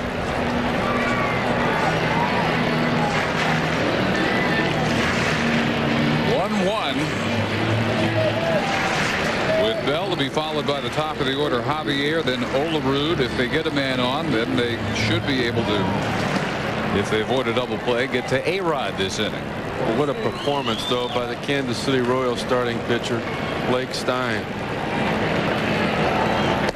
Big old workhorse, wanting to go back out there for the 8th inning. Averaged over 6 innings to start. You can see now why he's been a big part of a couple of big name trades. One, Mark McGuire, the other, Kevin Appier. Again, foul down the right side. Sweeney cut off by the tarp. For the second time tonight, he loses a fight with the tarp. I tell you, if you haven't had the opportunity to watch this guy play, you've missed something. Always always hustling, always having a good time, playing hard. He just dove into the dugout on the previous pop-up for the Mariners. Now he's on the tarp. Plays the game right, doesn't he? Of the guys who could have lost their shirts, why did it have to be him? 1-2. Chopper, Randa's second. Terrific defensive play tonight to retire Bell. Saturday, we've got a whole lot of college football coming your way on ESPN. The action starts at noon. The Cal Bears visit the 19th ranked Fighting Illini. And then at 7:30, an SEC battle, the LSU Tigers and the 24th ranked Auburn Tigers. ESPN2 action also kicks off at noon. Maryland is at Morgantown to take on West Virginia. At 6 Eastern, it's Indiana fighting it out with Kentucky. And at 9 Eastern, 6 Pacific, the 13th ranked Alabama Crimson Tide hosts Southern Mississippi. And where are you going to be? Birmingham, Alabama for that one. That will be, anytime you get Southern Miss, high-ranked opponent on the road is always on the road. They always find a way to make it close. 9 o'clock Eastern. Check that out. And Javier pops it up.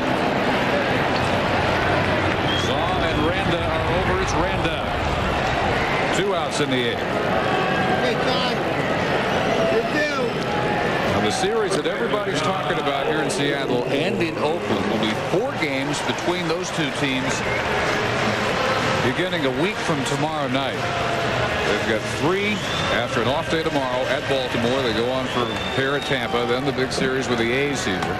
And they close with 3 against the Rangers and at the Angels. They've got to be excited about that schedule, though. That's one of the lighter ones. Kansas City struggling. Texas, Baltimore, Tampa Bay. A's looking at the same opponents. Only those 4 games will be here at Safeco Field. Can't help but look at the loss today, though, to the Minnesota Twins for Oakland at home. I know you lose that ball game in April, nobody says anything about it, but this is mid-September. Letting the Twins do that to you in your own backyard, that's tough. Olerud a bid down the line, foul.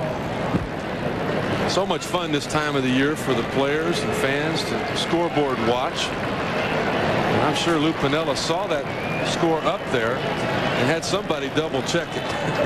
He probably did not expect that to happen.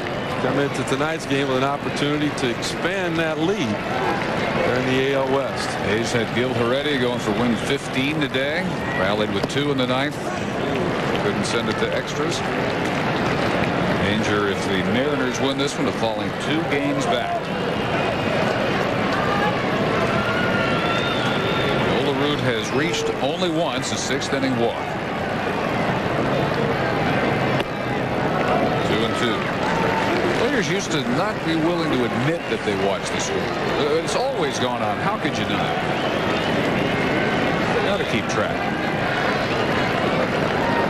For time in the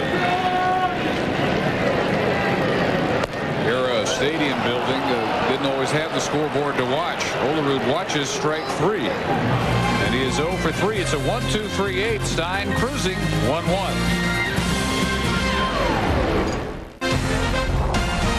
ESPN's Wednesday Night Baseball is brought to you by Nike.com. Go to Nike.com, delivering the buzz from Oz.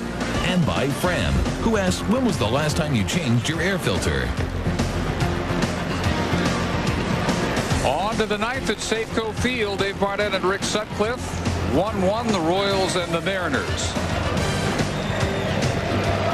This copyrighted telecast, presented by authority of the Office of the Commissioner of Baseball, may not be reproduced or retransmitted in any form. The accounts and descriptions of this game may not be disseminated without express written consent.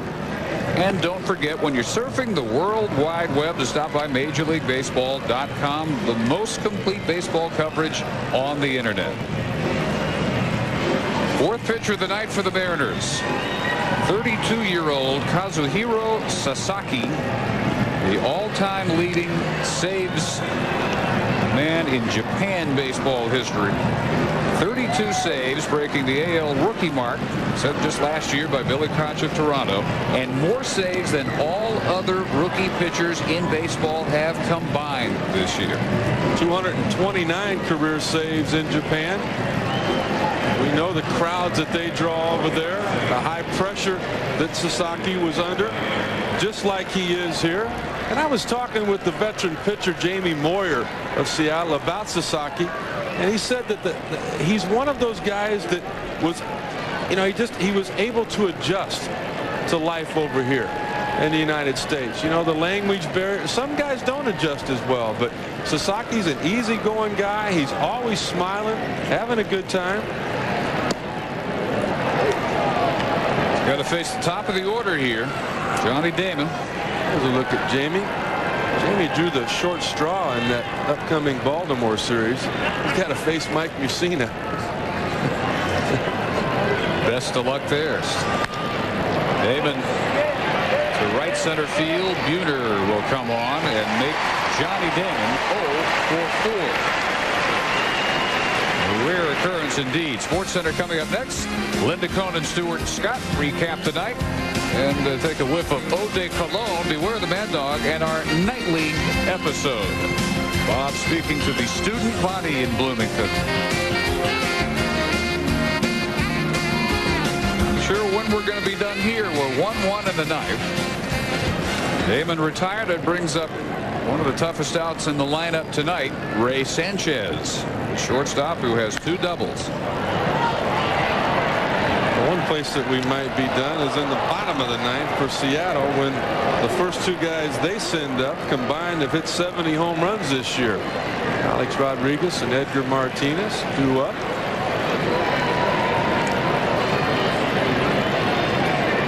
But coming up right after Ray Sanchez, 27 homers of his own, Mike Sweeney. This one gets to extra innings. There are still some mines to be negotiated out there. There's one of the biggest. That was a splitter from Sasaki there. That's his out pitch. Locate that fastball, 88 to 91. Little breaking ball, but splittered nasty. Sasaki in Japan had 5 seasons where his ERA was 2 or lower. A couple of those it was below 1. Some say, well, it's hard to equate American hitters to Japanese hitters. If you're facing 8-year-olds, it's still impressive. 090, 97, 064 in 98. 2-2. I really don't know a lot about the Japanese league. We've seen a lot of the players come over. Hideo Nomo was dominating for a while. Hideki Arabu struggled. But I watched this guy in spring training quite a bit. Right away, he was a fan favorite. And he's a manager's favorite because he throws strikes. He's a starting pitcher's favorite because he saves games. Love those guys. Full count to Sanchez. He is the 2nd Japanese pitcher signed by the Mariners. The first is now a starter with the Royals, Max Suzuki.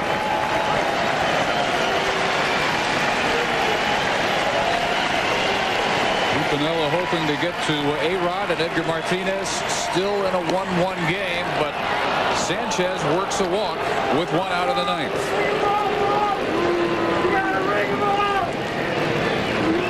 Sometimes it's the little guys that make the big difference.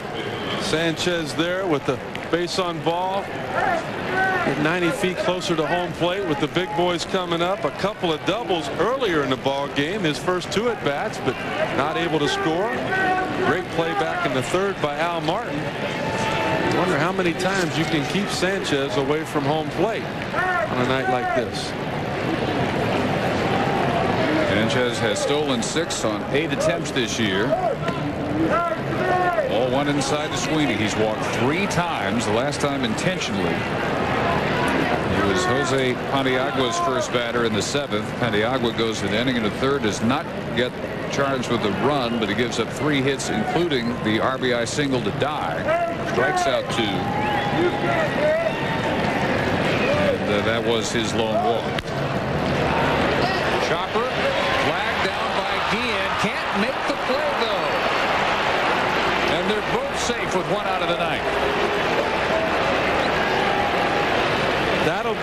the team leading 19th error of the year for Carlos Guillen. What could have been an inning double play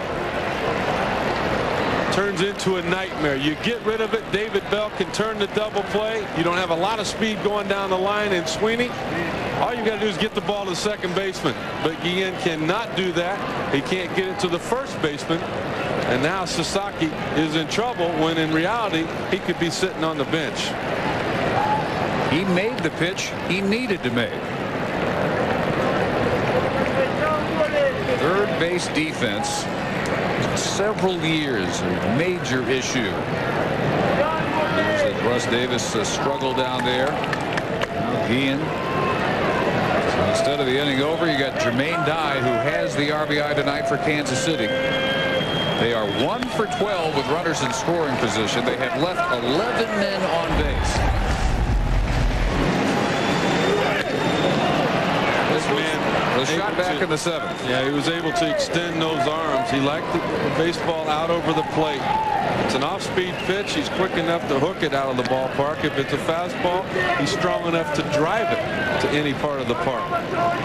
Sasaki getting ahead on that first pitch with a hard fastball in. Now what do? Do you go to the weakness of Dye, which is the inner half of the plate, or do you go to the strength of Sasaki, which is his splitter with the off-speed downward movement?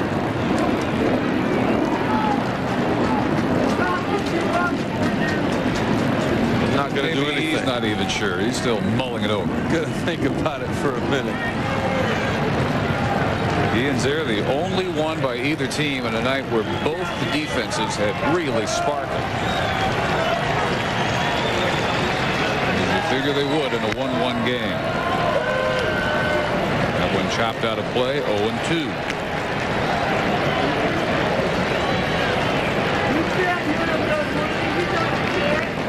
Has been the picture of patience. Fouled off 8 in a row in the first inning. 14 pitches off Paul Abbott before bouncing out. Struck out at a line to the center. A big hit in the 7th. We're hoping he's got one more in him.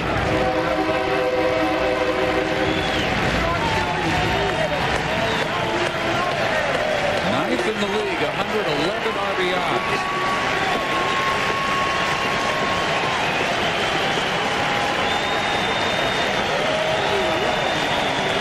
Quick check at second. Sanchez back. Bell tried to sneak in behind him.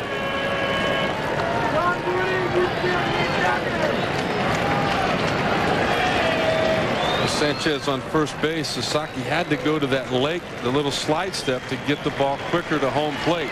Ideally, he'd like to get the big leg kick up there, but you've got to make sure Sanchez is not off and running. A high leg kick, you're giving him third. This is turning into one of those first inning at bats. He will stay alive however he has to before he gets the pitch he's looking to drive.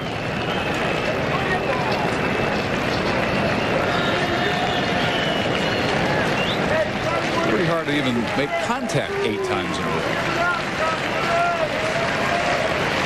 Let's keep fouling him off. Especially with what he's been making contact with. That splitter. Almost like a hard knuckleball going straight down. 2 again. This one is in play. Guillen gets the throw, and all they get is the runner at second, as holding at third is Sanchez. How about Mike Sweeney? You wonder why he got the opportunity to go to the All-Star game this year? We know what he's done offensively all year long. Watch him go into second here. David Bell gets the ball out of his glove, and he's got his feet underneath him. He could have completed it. But Mike Sweeney makes sure that didn't happen. Keep the inning going. Look at the effort. Good, clean, hard baseball. Same kind of effort he had when he went into the stands, onto the tarp, into the dugout in the last inning trying to catch pop fouls. This is what you get from Mike Sweeney. You know, this time of year, everybody's tired. Everybody's banged up. But when you stop and think about it, I mean, it's only a 3-hour day. You know, it's 162 games. It's a long 6 months, but it's a 3-hour day. And it's so refreshing to watch a guy like Sweeney and his approach. couple of weeks he'll have all off season to rest, so making the most of his September. Sports Center coming up next. When that will be exactly, hard to say. 2 on 2 outs in the ninth, a 1-1 game. Ryan Price has had a word with Sasaki. Now Todd Dunwoody, who came on in the 7th inning defensively for David McCarty, who was 0 for 4. McCarty, a late addition to the lineup himself, as Mark Quinn. This is his 3rd in a row with a hamstring. 211 average for Dunwoody. Sanchez at 3rd, Dye at 1st after the fielder's choice. Hard shot, blown by Olerud.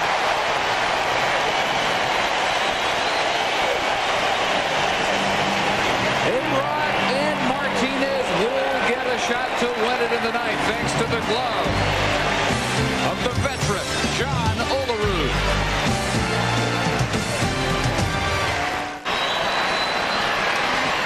Alex Rodriguez leads off the bottom of the ninth, and Blake Stein is back out there. He just threw his 110th pitch of the night.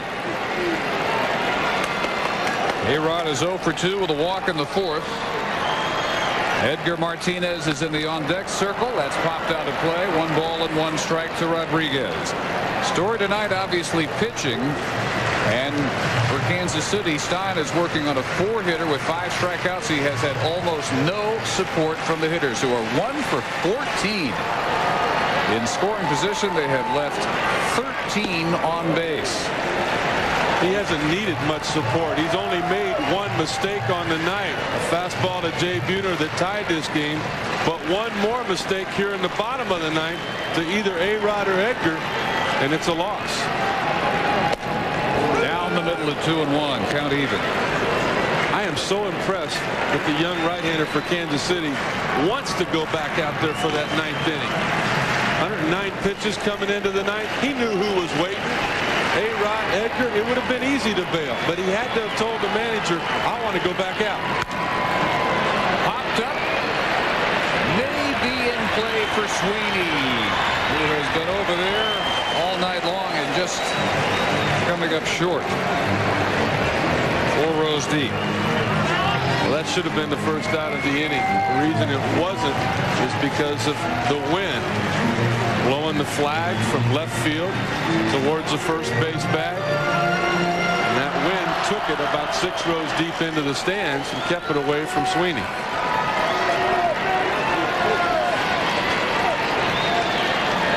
The 2-2 just misses away.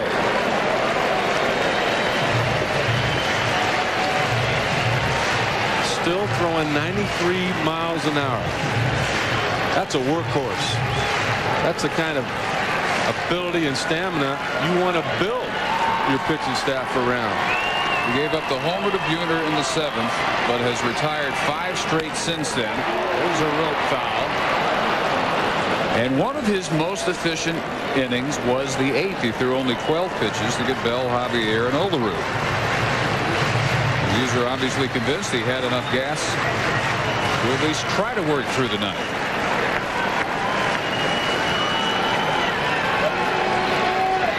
The 3-2 to A-Rod misses badly. And we check in with Bill Pito. All right, Dave. Rob Ryan pinch hitting for Arizona. Bottom 9, 2 out. Game tied at 2. And Ryan comes through with a base hit. And that drives in the winning run. So Arizona remaining 4.5 games behind the Mets in the wild card race. They win at 3-2 over L.A. Diamondbacks not surrendering. Do they have enough time, though? Edgar Martinez, 0 for 3.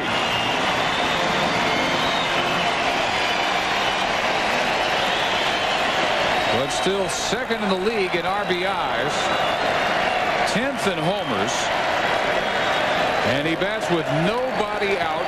And Alex Rodriguez aboard with a walk.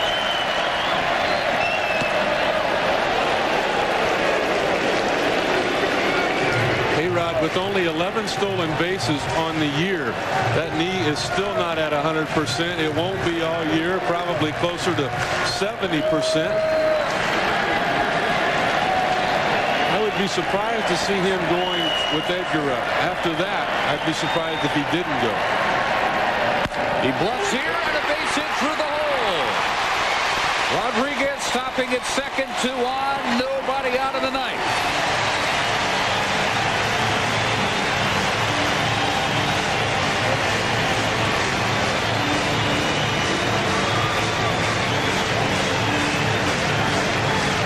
How many times have we seen this? Edgar Martinez hitting the ball hard. He hit the ball hard the first 2 times up, but had nothing to show for it. Finally, a base hit for one of the 2, 3, or 4 hitters in the Mariner lineup.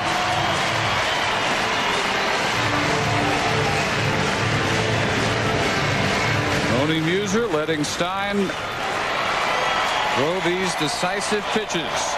Mike Cameron, who came on defensively in the last inning, will be the batter. 0 for 5 lifetime against Stein. They expect the bunt, and that's what they get. Stein takes a look at third, has to settle for first. Second and third, 1 out. It wasn't a very good bunt, Dave. Blake Stein knew that. He thought the play was at third, but the reason it wasn't was because of the great jump Alex Rodriguez gets. Look at him off and running. Now look at the desire. I'm going to sacrifice my body. I've got to get to third base. We've got a chance to be a part of something special here this year in Seattle. I don't care what it takes. Cameron does the job, and Jay Buhner can finish the job. His homer right now is the only Seattle run. The outfield is not in for Kansas City yet.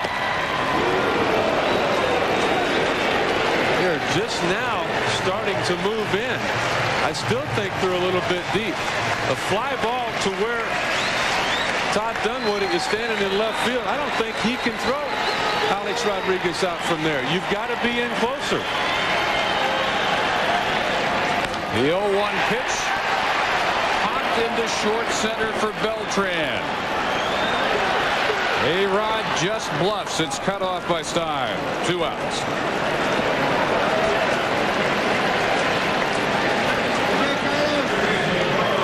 I like what Tony Muser's doing right here. If you're going to send him out for the ninth, let him be the person that decides whether he gets the loss or not. The easy thing to do for a manager would be to cover yourself. Go out and make a move, the pitch count, whatever excuse you might use. This kid wants it. He told you that when you asked him if he could go back out to start the ninth. Let him finish it one way or another. His expression has not changed all night. And with that, out pops Brent Strawn for the second time tonight.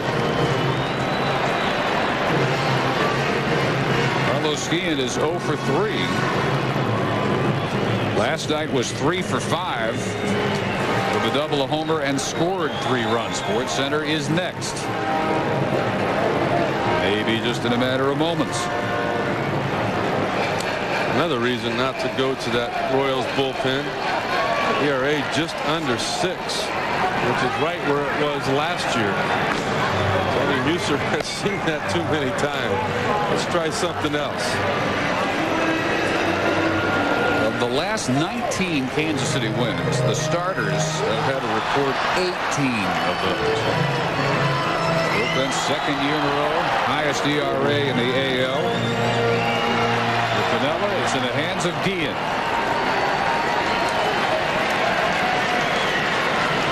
24-year-old from Maracay, Venezuela, has Rodriguez at third, Martinez at second.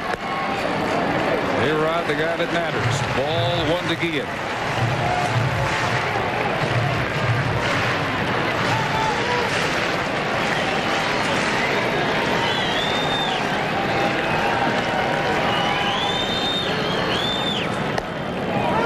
Outside corner, barely 1-1. What a great game our game of baseball is. The error by Guillen in the top of the ninth could have made him headlines in tomorrow's paper as the GOAT for Seattle. A base hit here, he's headlines again, but is the hero. Tied for the same spot. It's 2-1.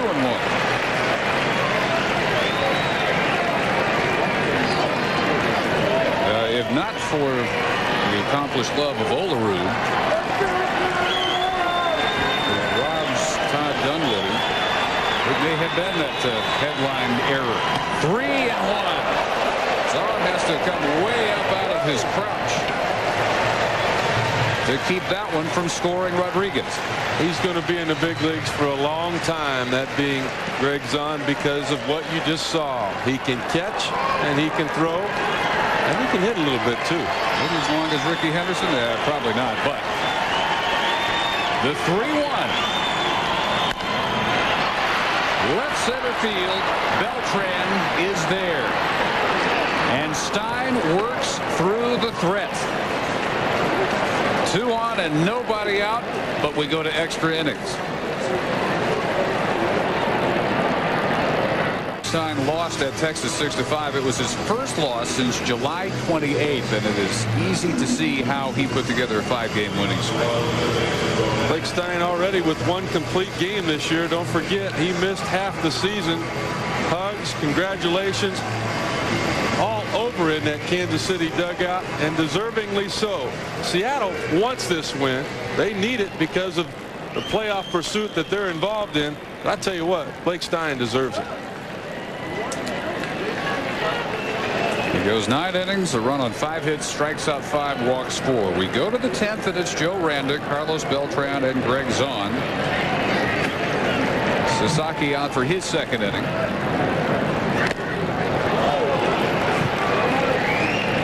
He had to work through a challenge of his own. He got Damon to fly to right to begin the 9th, and then walked Sanchez. Sweeney reached on what could have been the inning-ending double play, being unable to get it out of his glove to make a throw. I reached on a fielder's choice. Sweeney cut down at 2nd. Then he gets Dunwoody on the hard line drive. Stabbed by Olerud. He's quickly ahead of Randa, 0-2. But for Stein to pick up the victory tonight, his 7th of the year, Kansas City's going to have to figure out a way to score a run here in the top of the 10th. And then they've got to do some more figure, try to find somebody to come in and save the ball game in the bottom of the inning. 13 left on base. They had 1 run on 8 hits. Mariners 1 on 5 hits.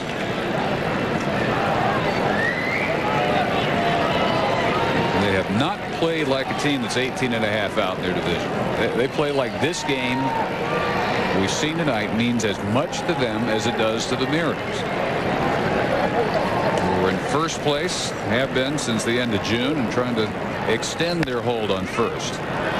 Shot to the right side. Olerud to Sasaki, covering just in time. More Major League action for you on ESPN's Friday Night Baseball. Maybe a preview of a first-round matchup. If Cleveland wins the wild card, good chance they would face the Yankees, who continue to lead the East. David Cohn, the scheduled starter, 8 days after dislocating his left shoulder. Dave Burba scheduled to go for the Tribe. 7 Eastern, 4 Pacific. Some of you will see Boston at Detroit. Friday Night Baseball as we run through the September stretch. Carlos Beltran is 2 for 4 with a double and a stolen base. Right field where Buhner's got him played well. 2 quick outs in the 10th. Lou Piniella asking a little bit extra out of his closer. Sasaki coming back out for the 2nd inning. Not even a save situation, but knowing how important it is, Piniella has his closer to go to. On the other hand, Tony Muser does not have that luxury. His normal closer, Ricky Battalica, in just 2/3 of an inning last night, gave up a couple of homers, 4 runs, but had to throw 32 pitches. And you wouldn't figure he would be available tonight. Ball 1 to Greg Zahn. 1 for 3 with a double his last time. Chances for Kansas City every inning but the 5th. They're only 1, 2, 3 innings. Paul Abbott went 6. 5 hits, struck out 3, walked 3. Arthur Rhodes 2/3. He gave up the run after walking Damon to lead the 7th. Inning in the 3rd for Paniagua.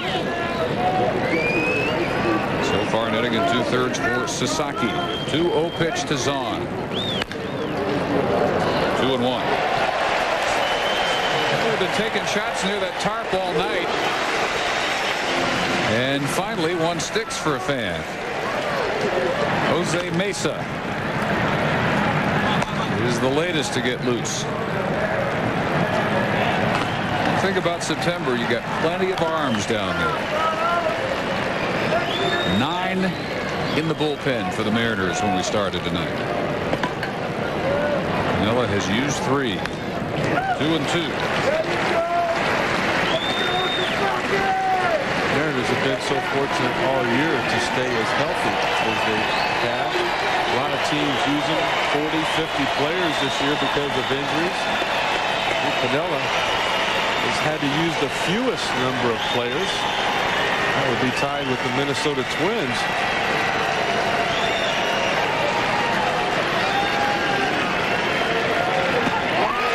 A 1-2-3-10th.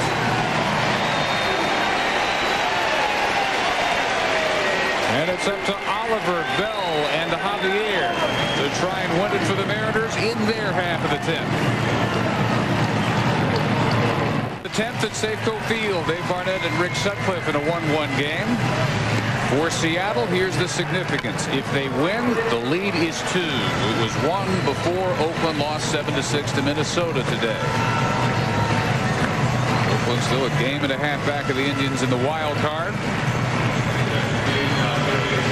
Blake Stein works 9 brilliant innings and now gives way to 25-year-old right-hander Jose Santiago. Ricky Henderson sitting this one out with a bruised hip. Santiago 7-4.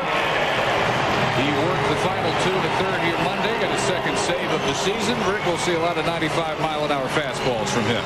Big, strong, hard thrower. It's hard to believe that back in '94, this guy was a 70th, not 17th, 70th round draft pick. He has turned things around. He's found home plate as of late. Tony Muser just doesn't have much experience to draw from down there in his bullpen. Santiago with just over a year of experience at the big league level coming into this year. Raul Ibanez pinch hits to lead off inning number 10. Joe Oliver departs 0 for 3. The Mariners have had the worst pinch hitting in the American League. 15 for 82 as a group. 183. Only 3 extra base hits. 2 doubles, a triple. They have no pinch homers this year. And Ibanez is 0 for 6 lifetime against Santiago.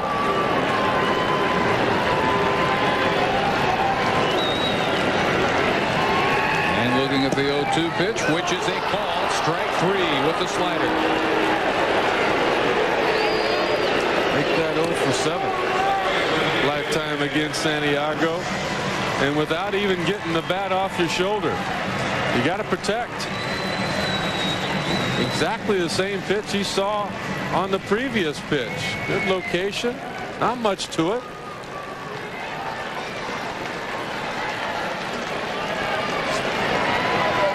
One gone in the 10th. David Bell, the number 9 hitter, takes a ball. 1 for 3, a single in the 6th.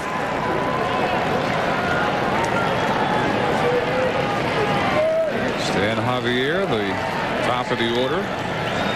The on deck circle, they get something going. You got Olerud in the hole, and then you got A-Rod.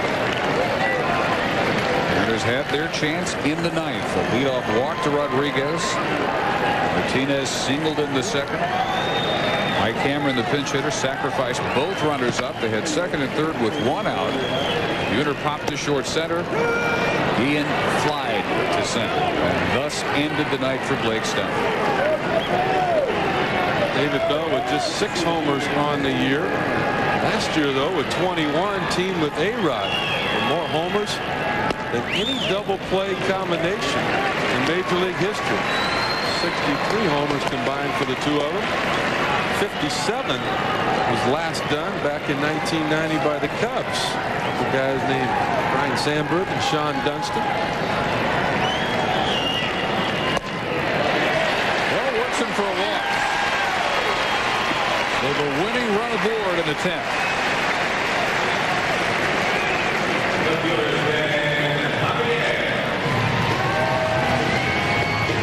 Big Stein gets no decision out of it, but has to get a lot of satisfaction out of just a terrific dominating performance tonight. And another thing I like, look at him still out there pulling for his team. Not out in the shower. No. He's still into this ball game. Javier with an opposite field bid out of play. What Lou Piniella would like to see into this game right now would be a healthy Ricky Henderson. Somebody on with some speed at first base, maybe steal second base, get into scoring position. Bell with just 2 stolen bases on the year and 5 attempts.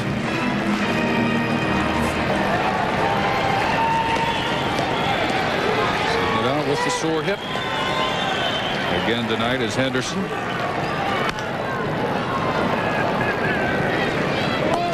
0-2 to Stan Javier. Henderson continuing his quest. 8 walks behind Babe Ruth. 1 run behind Ruth and Hank Aaron for 2nd all time. And 93 hits away from 3,000. And had any of those ongoing chases tonight.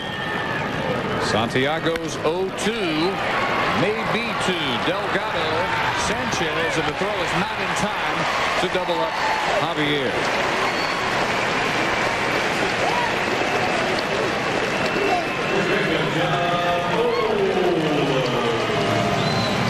Trying to pull the ball in that hole created with the first baseman holding the runner on, not able to get it there. Real fortunate that he was not doubled up. Look at the takeout here. You think these guys aren't playing hard tonight?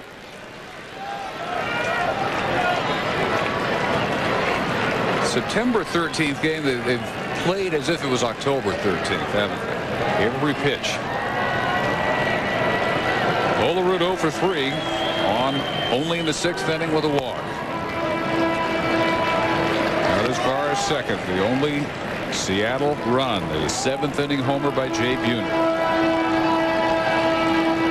which immediately answered Jermaine Dye's RBI single in the top half of the 7th.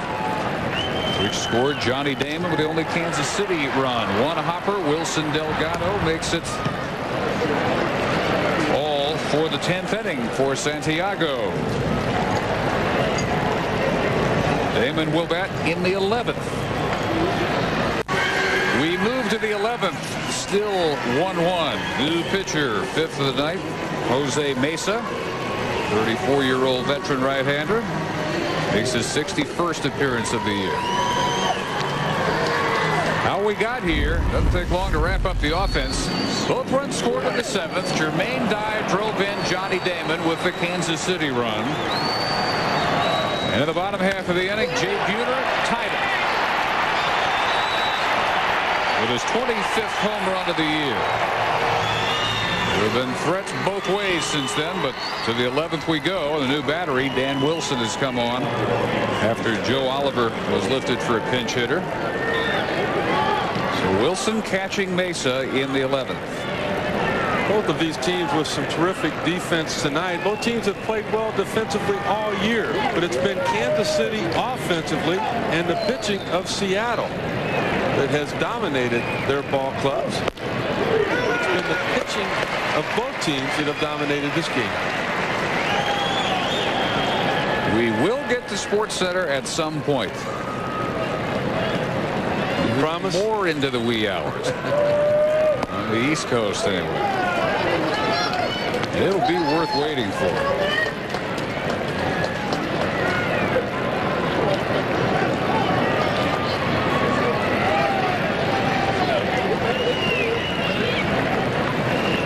Wilson Delgado, who came on for Luis Ordaz at second base. Piniella has never lost a race when his team was in first place at any point in September. Cincinnati in '90, of course, went on to win the whole thing, and then both times the Mariners held a lead at any point in the month of September. They won their divisions in '95 and '97.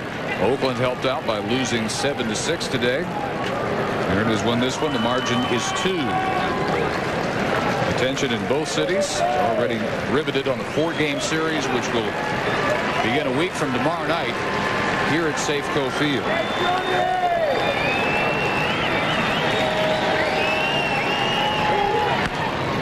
Another one out of play. Oakland had gotten Seattle's attention by winning the last 4 straight. So winning 8 out of the last 10 to get closer. I know that Oakland's sitting around watching this ball game tonight, pulling for Kansas City to put something up on the board here again in the 11th. As Lou told us earlier, he's pulling for Oakland to make the postseason as the wild card. Strike 3. Down goes Delgado. Well, we also asked Pinella to look ahead to that upcoming 4-game possible division deciding set with the A's. That's what makes a pennant race fun. It's an everyday sort of situation. We're not in a marathon anymore. We're basically almost getting to the sprint stage. And if we can get ourselves in good position prior to that series, it makes it much easier on us. At the same time, if they get themselves in better position, it makes it easier on them. And that's why these games are so important on the road for both us and Oakland, and even the Angels that are still in the hunt. They've played well. Played well tonight. Angels defeated Tampa Bay 8-4 at Edison Field. 1-0 to Johnny Damon, who has the lone run for Kansas City. Rest of the way, Seattle takes tomorrow off. They go on the road back east, 3 at Baltimore, 2 at Tampa Bay, then the 4 here with the A's, 3 with the Rangers. They close with 3 at Anaheim. The only team they have a losing record against this year is Oakland. All right, when you thought that Seattle wasn't going to be able to finish that marathon, struggling in the month of August with 11-17 record, jumped out to a 7-5 record here in September, but mainly because of a starting pitcher named Freddie Garcia, who has won 3 starts. 2-2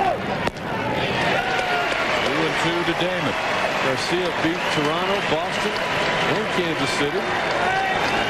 17-game winner last year. If Seattle gets to the postseason, here's a look at Freddie. You know he's going to get a lot of consideration from Lou Piniella to start that first game.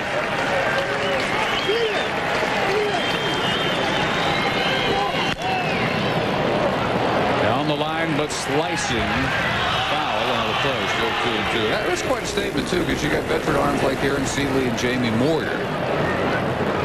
And they contributed to that August slide as well. Seeley and Moyer, in fact, have back-to-back wins following one another in the rotation for the first time since July 8th and 9th. Sunday, Seeley's first win since August 10th. Saturday was Moyer's first since July 24th. Moyer had a couple of 11 runs surrendered outings. Club record for the Mariners twice. 3-2. Well, it's all about location with Jamie Moyer.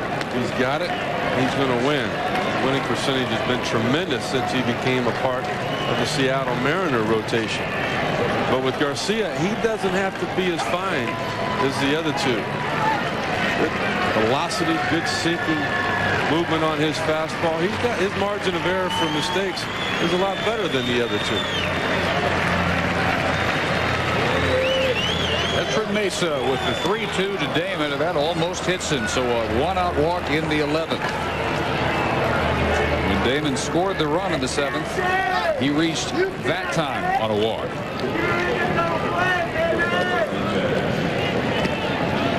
Well, that's the last walking step he's going to take. He's going to be off and running here. First chance he gets. And Sanchez is so good in this second hole. He knows that if it's a fastball and it's up where Wilson will have a good chance to catch it and throw it, he's got to take a swing at it. If it's something off speed, he'll take it. Doubled his first 2 times up. He reached on a walk himself in the 9th against Sasaki. Damon walked in the 7th. Abbott was still in. He wild pitched in the 2nd. Sanchez fly deep enough to center to allow Damon to take 3rd, and then Paniagua relieved Paul Abbott to intentionally walk Sweeney and then serve up the 2-out RBI single to Jermaine Dye. Abbott went 6. No runs, 5 hits, struck out 3, walked 3. Paniagua followed 2/3 by Arthur Rhodes. And they almost pick off Damon leading at first. He was off and running. Mesa just a little bit late getting that throw over there.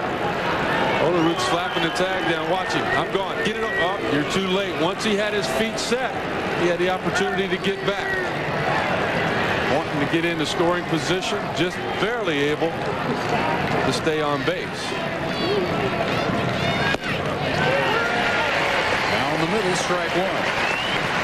Jose Mesa, 34 years of age, still throwing 96, 98 miles an hour. One of the great seasons ever by a reliever, his 95 year with Cleveland. 3-0, 1.13 ERA, 46 for 48 save appearances. Only 3 homers all year, walked only 17. And he has a big breakthrough year that year. Lost the World Series to Atlanta, but he's a guy that night in, night out got him there, closing game after game.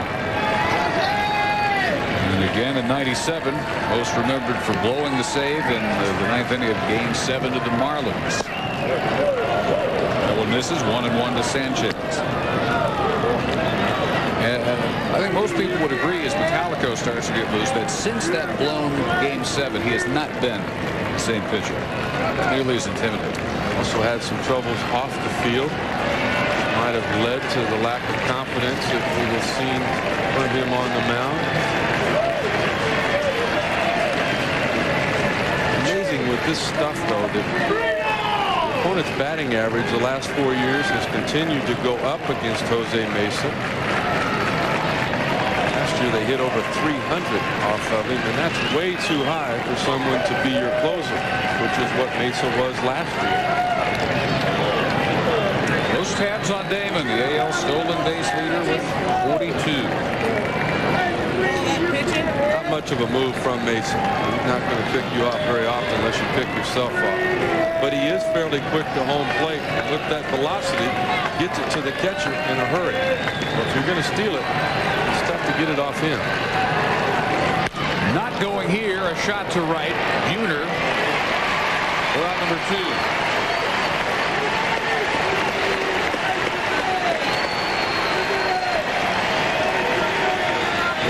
And again, Mike Sweeney bats. And a possible game-deciding situation. A lot tougher to give Johnny Damon the green light with Mike Sweeney at home plate as opposed to the green light that was on with Sanchez. He couldn't get a jump. Mesa with a lot of seemingly boring throws to first base, but did his job. Kept him there at first. Now with Sweeney, you'd hate to get thrown out at second if you're Johnny Damon with this big man with a bat in his hand. And Wilson behind the plate has caught 40% of base stealers this year. 17 out of 43. They appeal at first. Yes. Strike 1, says Tim Welke.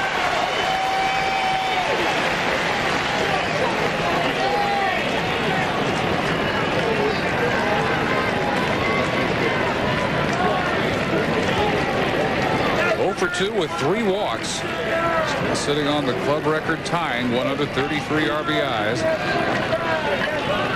3rd in the American League. Reached on an error by Dean last time. He may still get a chance to decide. Seattle 11th. A-Rod leads off, then Martinez. Then Cameron.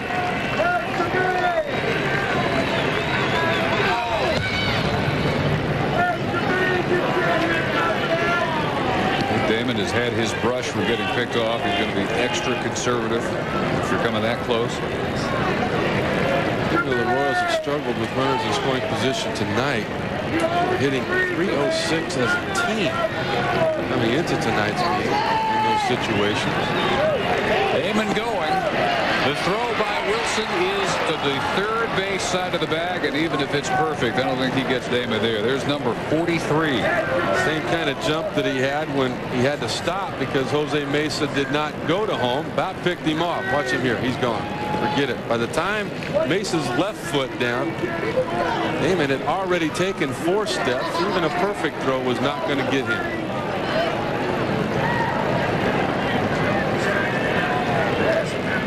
And that throw wasn't perfect, but didn't really matter with that jump by Damon. With him on second base back in the 7th inning, Lou Pinella's decision was to intentionally walk Mike Sweeney, take his chances on Jermaine Dye. Now he's just going to take a stroll to the mound.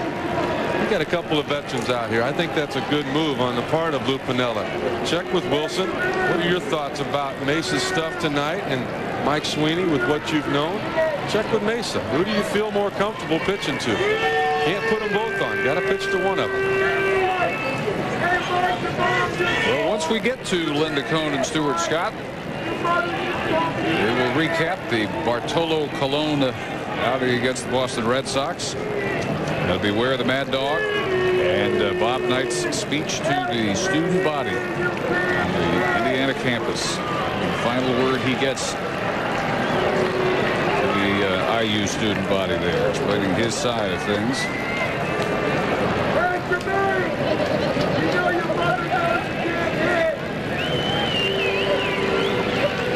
Sweeney 0 for 4 lifetime against Mesa. But nearly 400 with runners in scoring position this year.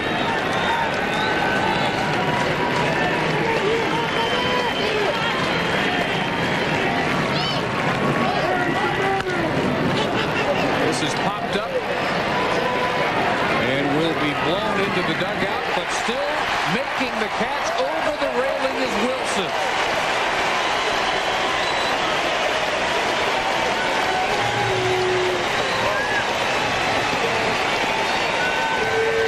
Stays at second. Wilson, Rob Sweeney, A-Rod due up in the Mariner 11. Alex Rodriguez leads things off in the bottom of the 11th in a 1-1 game at Safeco Field. NFL football on ESPN Sunday 8:30 Eastern 5:30 Pacific. The Ravens visit the Dolphins on the night that they retire the number 13 of Dan Marino on his way to Canton. The emerging powers in the AFC, the Baltimore Ravens, on display that night. Ricky Bottalico is on to work the 11th for Kansas City. 7-5. He saved 15, but the ERA is over 5. 3 of those 7 wins coming in blown saves games for Ricky Bottalico. I mentioned he pitched last night, gave up a couple of home runs, 32 pitches. A gutsy performance out of this Kansas City club tonight. Blake Stein wanting to go back out there for the 9th inning. Bottalico agreeing to come back in after all those pitches last night.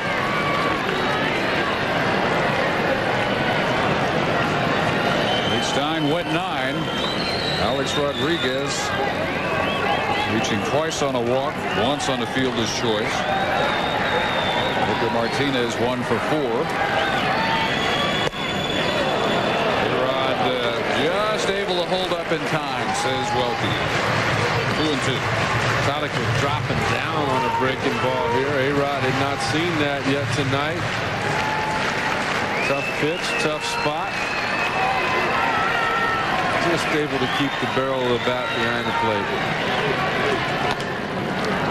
Little chopper foul. This is just the second at bat for A-Rod against Bottalico. A-Rod 0 for 1. Martinez just 1 for 4. And Cameron just 0 for 2. So not a whole lot of history in any of these matchups.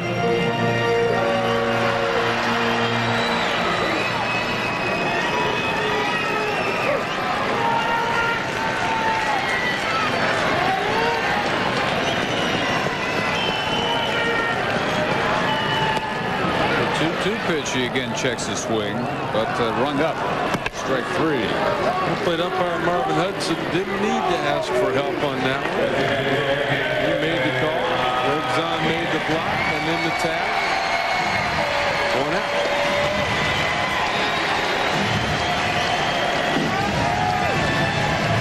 Now Edgar Martinez,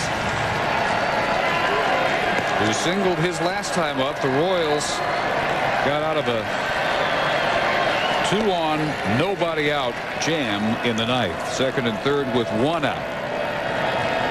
And Buhner and Guillen both fly to center to send it to extra innings.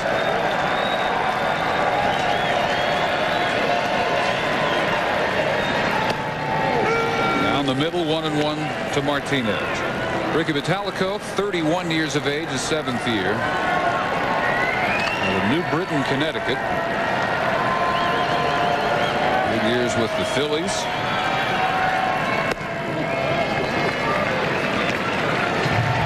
Moved on, acquired from Philadelphia with Garrett Stevenson in the Ron Gant, Jeff Brantley trade. St. Louis for a while, briefly the Rockies. Bounces that one, 3-1 to Martinez. When Ricky Vitalico was an all-star, the Phillies back in '96. He said coming into spring training this year, it was the first spring that his arm felt 100%. Had elbow surgery in '98. Ball 4, a 1-out walk to Martinez. Now Mike Cameron, who has some success in these extra innings tilts, hopefully won't get to the 19th inning as he did winning that one several weeks back. Huge celebration erupting from all the Mariners and the few dozen or so fans that were still in the stands. Didn't really look like a home run swing, did it? Just kind of a little feeling, but it tells you how big and strong these players are nowadays. Mike Cameron, one of them. A lot of ability, a lot of tools, but his concentration from time to time comes and goes, and that's where the inconsistency has come from in the career of Mike. Charles Gibson, pinch running for Martinez. Cameron, who sacrificed A-Rod to third, Martinez to second, his first time up after replacing Al Martin in the 9th. Takes a strike.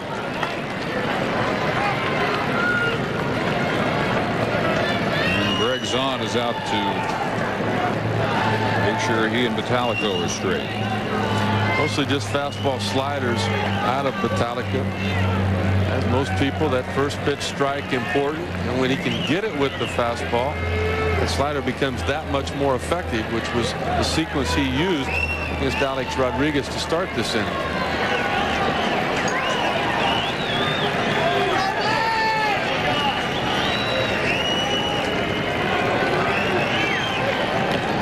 Gibson back. Vitalico, the career National Leaguer until coming over to Kansas City, just 0 for 2 for Cameron, and has never faced Jay Buhner, who's in the on-deck circle. They both needed each other. Vitalico, Kansas City. He needed a place to close. They needed a closer. Gibson running as his chop foul. 4 balls and 2 strikes to Cameron.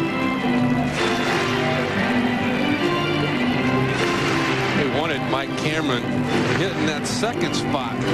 The Seattle Mariners, they tried that a lot in spring training, but he's just not one of those guys that is able to hit the ball the other way. Not a lot of bat control that you like to look for from a guy that hits second, like the Kansas City Royals #2 hitter tonight, Ray Sanchez. Not going this time. 1 ball and 2 strikes. Cameron coming over in the Griffey deal that says, I never came here with the idea that I was replacing Ken Griffey, so I never had expectations I couldn't meet. It's really the only way you could approach the situation he found himself in this year. He actually last year had more doubles, triples, and stolen bases than Griffey Jr., but there's some other categories. About 30 fewer homers or so. And about 40 or 50 fewer RBIs. Gold gloves twinkled in there. He had a tough time in his first game this year replacing Junior. Here at home, the Boston Red Sox come to town. You're talking about the season opener. You're talking about Pedro Martinez. Cameron was 0 for 4 with 3 punch outs. I feel like the Lone Ranger, though. Pedro's done that to a lot of people. Gibson with the lead at first. Still 1-2. Cameron's attitude shaped by his parents. They both worked factory jobs in LaGrange, Georgia, where he was raised, one of 6 kids. So he says after he suffered through a really poor 98 season with the White Sox, he hit .210. But he decided after that, no matter what, he was going to have fun, because how lucky can I be to play baseball for a living? He has seen the other side of life.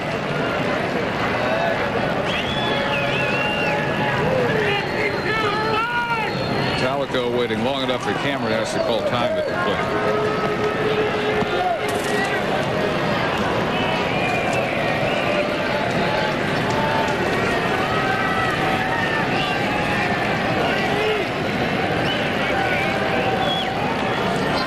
Gibson 2 for 4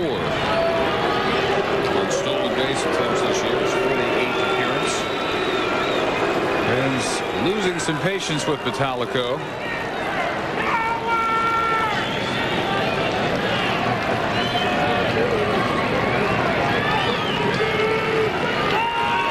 Running.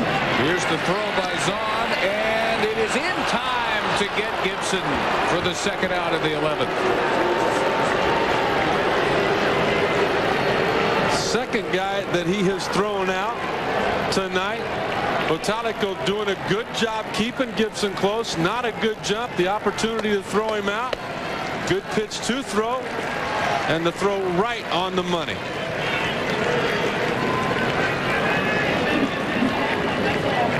Zahn, who had thrown out just 10 of 63, 16% before tonight. Back over the screen, still 2-2 to Cameron. That statistic can be so deceiving, though. How many of those are the pitcher's fault is what you can never quantify statistically.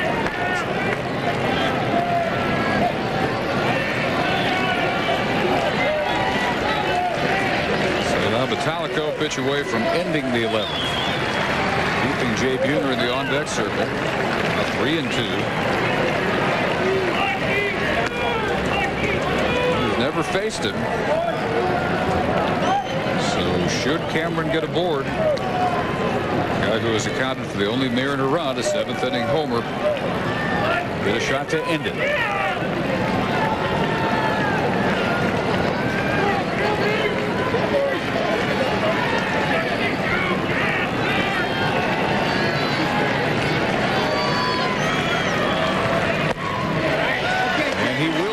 Shot. Ball 4 to Cameron. Second walk of the inning for Metallico. In the 7th.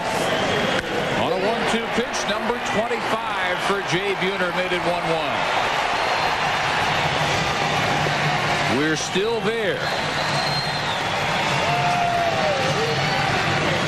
As we near the 4-hour mark at Safeco Field, 31,385 here at one time. A good number of them are sticking around. And Nicone and Stuart Scott are sticking around waiting for Sports Center.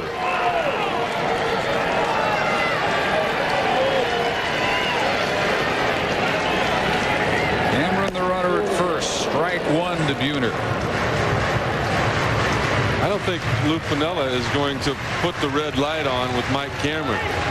This guy last year with 38 stolen bases. Not as many this year, not as many opportunities, but he's a 50 stolen base potential type guy. 0-2. Cameron this year 18 on 25 attempts stealing. Last year was really going to be a breakout year for Cameron. 21 homers with Cincinnati, but then he ran into September. Just a 187 average kept what could have been a big year and the opportunity to establish yourself as an everyday player away from him. That is down the line and fair and into the corner. Cameron heading for third, way told by Larry Boa. Here comes the throw. Cameron is safe and the Mariners win it.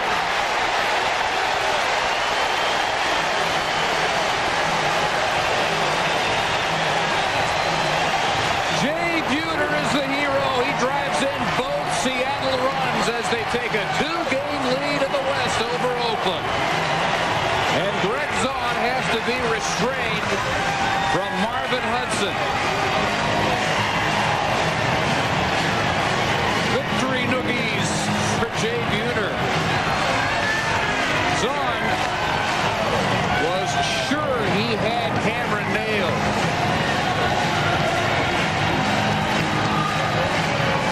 Well, it was a base on ball that led to the opportunity for him to get 90 feet closer to home. And then it was the double down the line. Jay Buhner has been a hero here in Seattle for many, many years. He just puts another star up on that wall.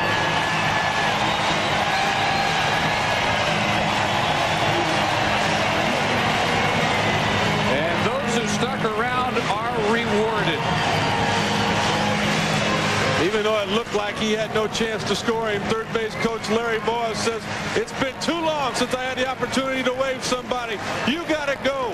Boa's jumping up and down. The throw there in plenty of time. Zahn thought he had the plate blocked. Marvin Hudson said no. And the only person's opinion that counts is Marvin Hudson, the home plate umpire. Even before Cameron was at second, Boa was already sending him home. Zahn's there waiting. And everything they could possibly do. Sanchez getting rid of it. The throw's on the money. Zahn sacrificing his body. Look at him down the line right there. Zahn had reason to complain. He kept Cameron from getting to home plate, and his opinion was the one that was right, but it was not the one that counts tonight. He sure did. He had him back off the plate. Here's the angle that shows him. Then the touch of the plate. So Zahn had every reason to argue the call by Hudson, but the call had already made Seattle a winner. 2-1 in 11 innings. They win a one-run game. Just 11-22 now in one-run games for the year, and with the A's losing a one-run decision 7-6 to Minnesota, the margin doubles to 2 games for Seattle over Oakland in the American League West. But the only column that matters is the loss column, and it's still just 1 game separating those 2 teams, and they come to town, Oakland to Seattle, for 4 before long.